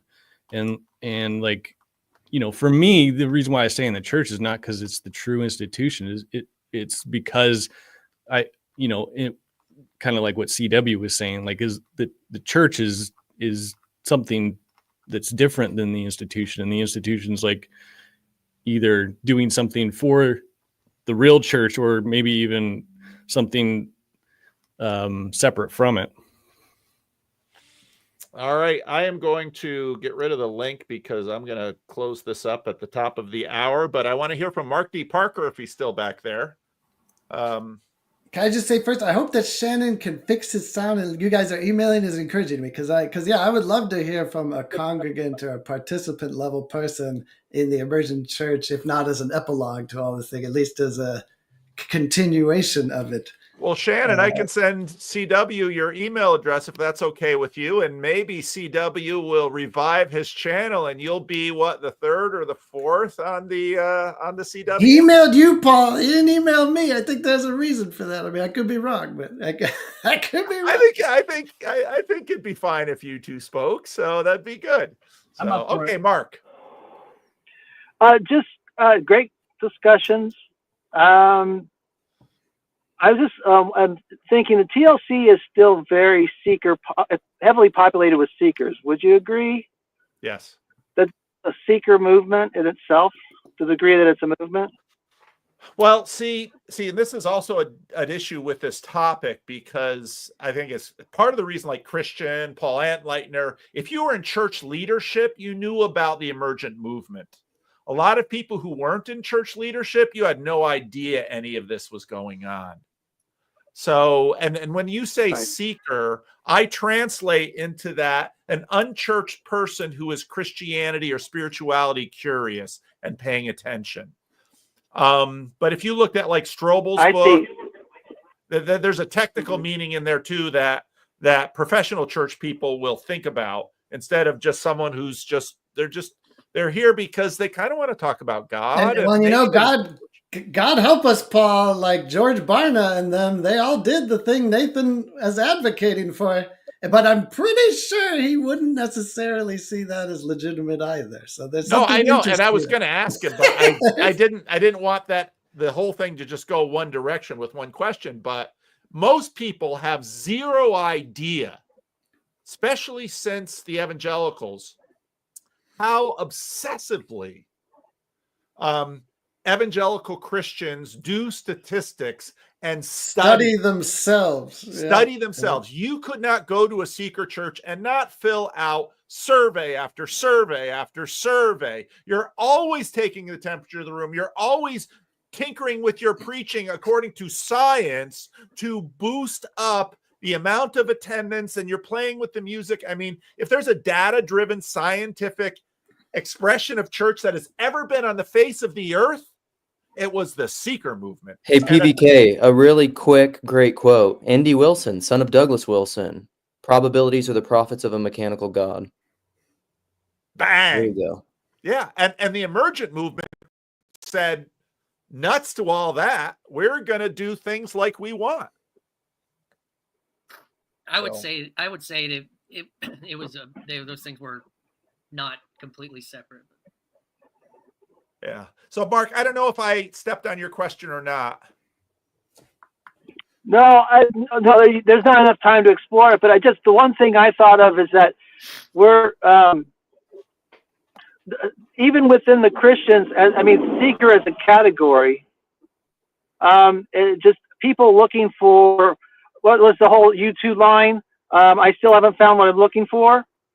I would say that's a good 80% of the TLC. Yeah. Have we arrived at the place where the streets have no name, Paul? Is that where we are? And Mark, what's so interesting is that, let's say, in the corner that you occupy, in the house of Woo, some Pentecostals. So it was so funny because, like, in the 90s, we were planting church and we all had all these percept studies. We're doing exactly what Nathan would love, because it's all the marketing studies, and you could, if you were going to plant, if you're in the Christian Reformed Church in the 80s and 90s and you're going to plant a new church, you looked at these studies and you tuned your music and everything just to your marketing demographic. And then you're going to plant your new church here. And then, as I've heard many church planters say, yeah, we got there and we found the Pentecostals were there and we asked them about their studies and said, no, we just sort of prayed about it a lot and the Lord said, do it there. So, and so the relationship between, let's say, the Pentecostals and the non-charismatic evangelicals is another super interesting but very wonky area. Yeah, I'll be respectful of your time. Love to talk to you more about it, Paul. Especially about the Pentecostal charismatic side. All right. Okay, Aaron, you're our last question before I start the branding. Save the stream. You're the only one who can. High honor. Well, for me, I feel like the question is not. To me, it seems like what really keeps things alive is like how we treat each other and trying to be righteous. Because I feel like we are trying to keep civilizational Christianity or Judaism, including Jacob. It seems like we're going maybe like too far up of the hierarchy of trying to be a leader, managing down, but we don't really focus on the people who are interested, and we don't really. I think like it's more of like a propositional thing rather than a way of life, and I feel like non-Christian people are like Christian-esque, where they like Christianity, but for whatever reason, they just want to have their Sundays off. So I don't know what you guys feel about that. And this is where the civilizational Christianity and the hierarchy and the structure gets interesting, because, before, in the seeker, and this is what Tim Keller's analysis was, during the seeker movement, there was still enough of the 19th and 20th century Christianity in the culture that in order to get people into church, you just sort of had to activate them. and raise their temperature a little bit, and then they would start going to church again. But you had all of this Christianity in the culture anyway. And that's changing because the United States has had, high levels of immigration. We have more Muslims here than we've ever had. Bible knowledge has tanked out in the popular world. So a lot of the people, this gets into what Dennis Prager keeps saying on the gospel seminar, Jordan Peterson thing, that if you get somebody who's a Christian and goes to church, their kids, they stop going to church, but they sort of have a whole bunch of Christian formation and ideas. It's the next generation where it's just like, then they're just completely prey to Netflix or Taylor Swift or whatever spirit is going through the culture. Instead of just sort of being impacted by them, now they're sort of complete consumer. But it tends to be then at that level that they'll have a crisis, because a lot of the formation in Christianity kind of helps people keep their family and their job and all of those things. When all of that is abandoned, then suddenly they're susceptible to drugs or alcohol or sex or all the kind of or gambling. Then the bottom falls out, and then they go to a 12-step group, and boom, they're right back in the process again. I wonder if that's part of the cognitive dissonance of outsiders looking in on this kind of intramural Christian conversation. So whereas we are using these very grandiose categories of like civilizational religion and Christianity, they might see that as a euphemism for, psychologically addressing the hangover of the collapse of our cultural dominance. Right. And yeah, we're still using this imperialistic language. Yeah. And what's interesting about, Nathan kind of says, well, you guys don't have any data, so you shouldn't be talking. But the problem is that these mass movements go through the country and dominate regardless of any of the data. For example, Donald Trump in his first term, American greenhouse numbers went down. Why? Donald Trump was out there saying, bring coal back. But actually what happened during Donald Trump's term was that natural gas, he also let, say, fracking happen. So natural gas prices went down. So actually more coal plants went offline, more natural gas plants went online, and greenhouse numbers went down. And when Barack Obama came into office, gun sales went up. And so the world is so complex. That's back to Sam's point, that it doesn't matter whether or not people, whether they look at the science of climate change or how many different things, once something goes through the culture, it's going to move numbers. And so then the managerial class wants to say, oh, don't say anything unless you have numbers. But it's like, yeah, that really hasn't quite worked. You've got a point, but it hasn't worked. Go ahead, Christian. I can give you some numbers. The first Passion conference I went to had 15,000 people in 2006, 2005, and 2006. And when I took a group, not as a college student, but as a pastor, it had 60,000 people. Those are real numbers. Yeah. And those numbers then represent network effects of the people that couldn't go, that would have wanted to go, that buy the album sales, that have real metrics. CCLI has metrics for how many Chris Tomlin songs were being sung in churches, but those were taken by the influencers that went to Passion and went back to their church and liked the new song and played it at the church. And you don't have to have necessarily the data from that to know how influence happens. And so when I see Russell Brand become a Christian, and when I see those things happen, that's what I'm referencing with numbers. But we can't even, or with Jordan Peterson, having the hardcore people that buy a ticket to go to his conference or his thing. You could get the data. I mean, I think there was 8,000 or 10,000 people at the one I went to. Again, but then when we talk about the network effects of the digital nature, it's algorithmic related to the effect that it's had on people. So I don't think you have to have the exact numbers to really experience the vibe shift that's real. And so I think it's less about the numbers, more as measuring the effect. It's like, there's an effect, but how do you talk about what it is? And I think that's part more of what he's getting at. and so I read best you Ryan can. Bird, I read Kinnaman, I read Barna.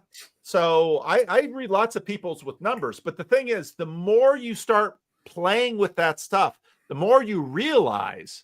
So I come back to North America, I get the call here to this church. I start pastoring here. I'm fed all of this seeker stuff. And I say, well, how am I going to figure out how well my church is doing? And so I spent about 3 months thinking about trying to concoct a system based on behaviors and surveys and profession to try and put a Christian number on the people in my church. And after about 3 months, I said, this is total bullshit. And it has everything to do with Vervaeke and Peterson and Vervaeke and Peterson have been saying. It's that, what exactly do you measure? And then the deeper you get into that, remember, Peterson has spent most of his career doing psychometrics, which is all of this to try and distill human temperament down into numbers. That's what he did. Well, I've watched people try to do this with religion, which is nearly impossible to define as such. And then you're going to measure someone's Christianity and come up with a number. It's like, forget about it. It's at least the recipe for pseudoscience to the extent to which you carry on down the road. And maybe that's all Nathan's trying to say. Well, I would say it sounds like you agree with him. Like I tracked attendance. I tracked attendance records for 5 years using an app at my church, and between going from around 200 to 500 in attendance on average. And we would look at the times of the year when attendance, we could tell, because the ebb and the flow of attendance would correlate with New Year's. It would correlate with the NFL season. If the Super Bowl, it would correlate with time change. It would correlate with Mother's Day, and all these things. And so what we began to do was try to plan events to help bolster those dips. And because what was our metric, to Paul's point, necessarily you could pretend or you could believe it was the care of the people, maybe some care was happening. I'm just saying, regardless, that it, to some of Luke's points and these types of things, like, my aversion to that is not that there aren't people that do get some care, but I think that that is church growth, startup culture.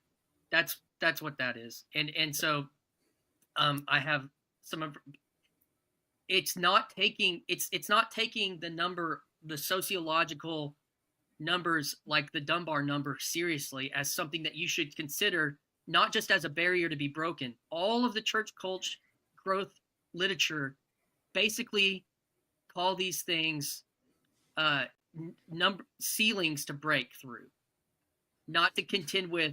They see them as something that you should outgrow. Yeah. And I don't think that that's right in certain ways. I want to say one last thing is just that innovation and creativity as the telos is a recipe for burnout.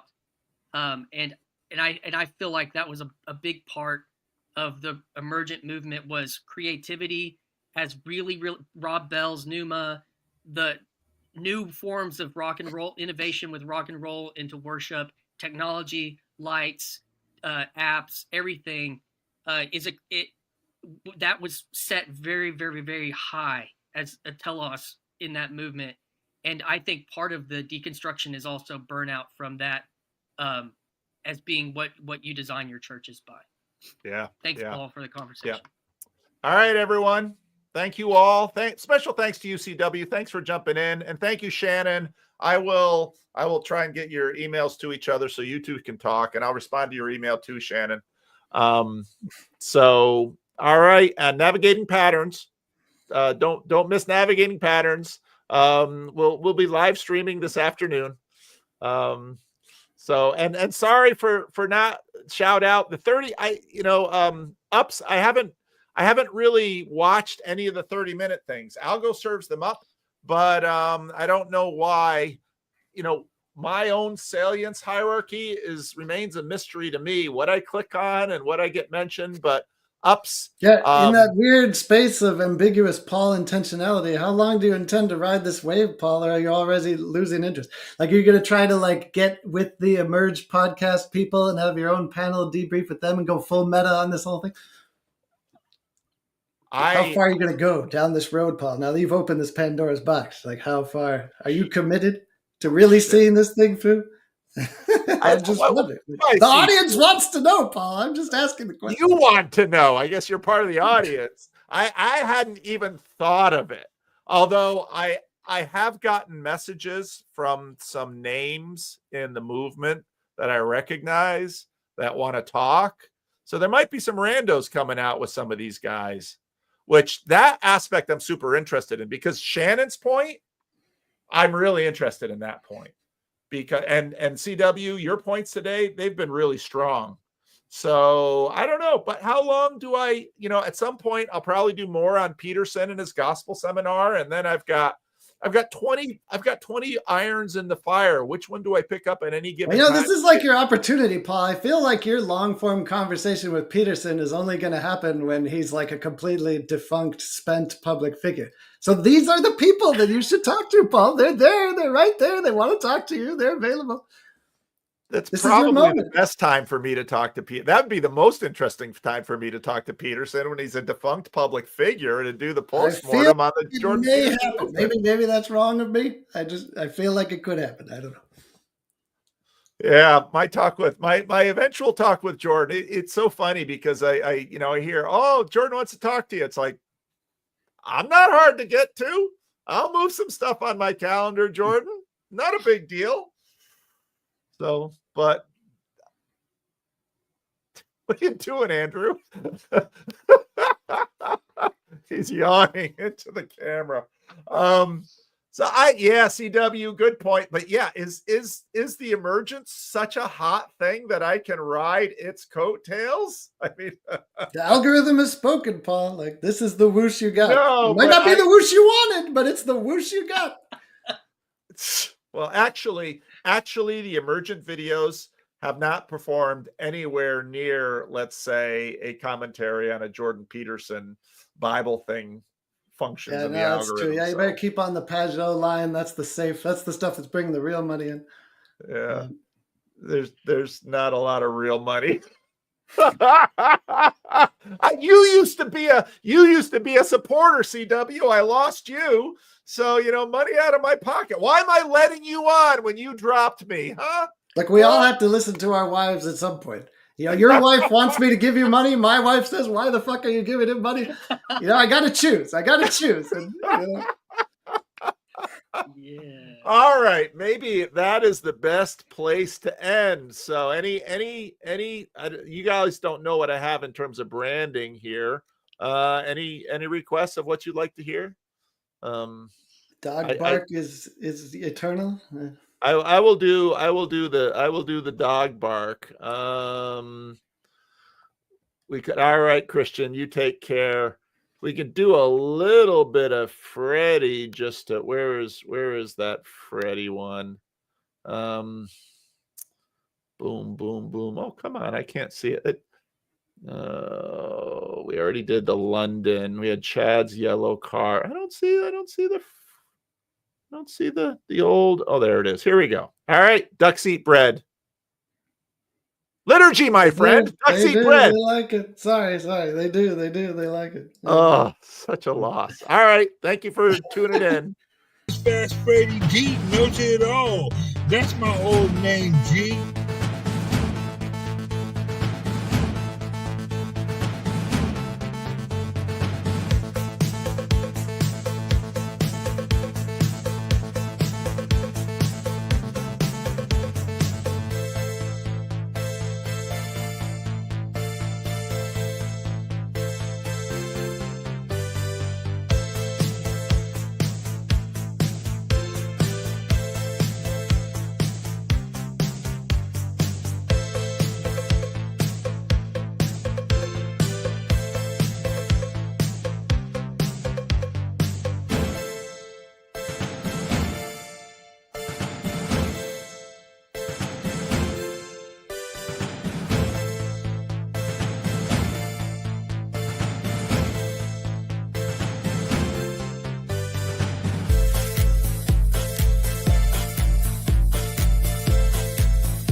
Where are you? Where? Got me? Oh boy.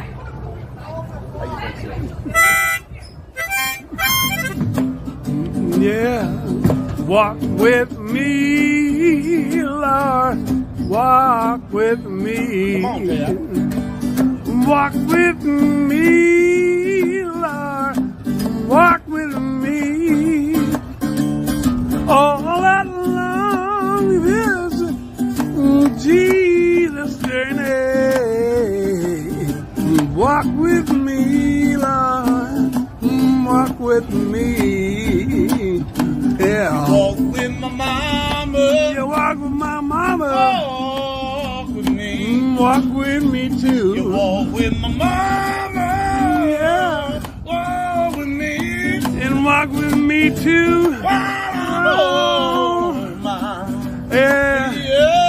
Jesus journey. I want Jesus. Want Jesus. Walk with me. Walk with me. Hold my hand, Lord. Hold my hand. Hold my hand, Lord. Hold my hand. All along this Jesus journey. Hold my hand, Lord. And hold my hand. Walk with Moses. You walk with Moses. Walk with me. Walk with me. You walk with Moses. Walk with me. Walk with me. While I'm home. Yeah. Jesus journey. I want Jesus. I want Jesus to walk with me.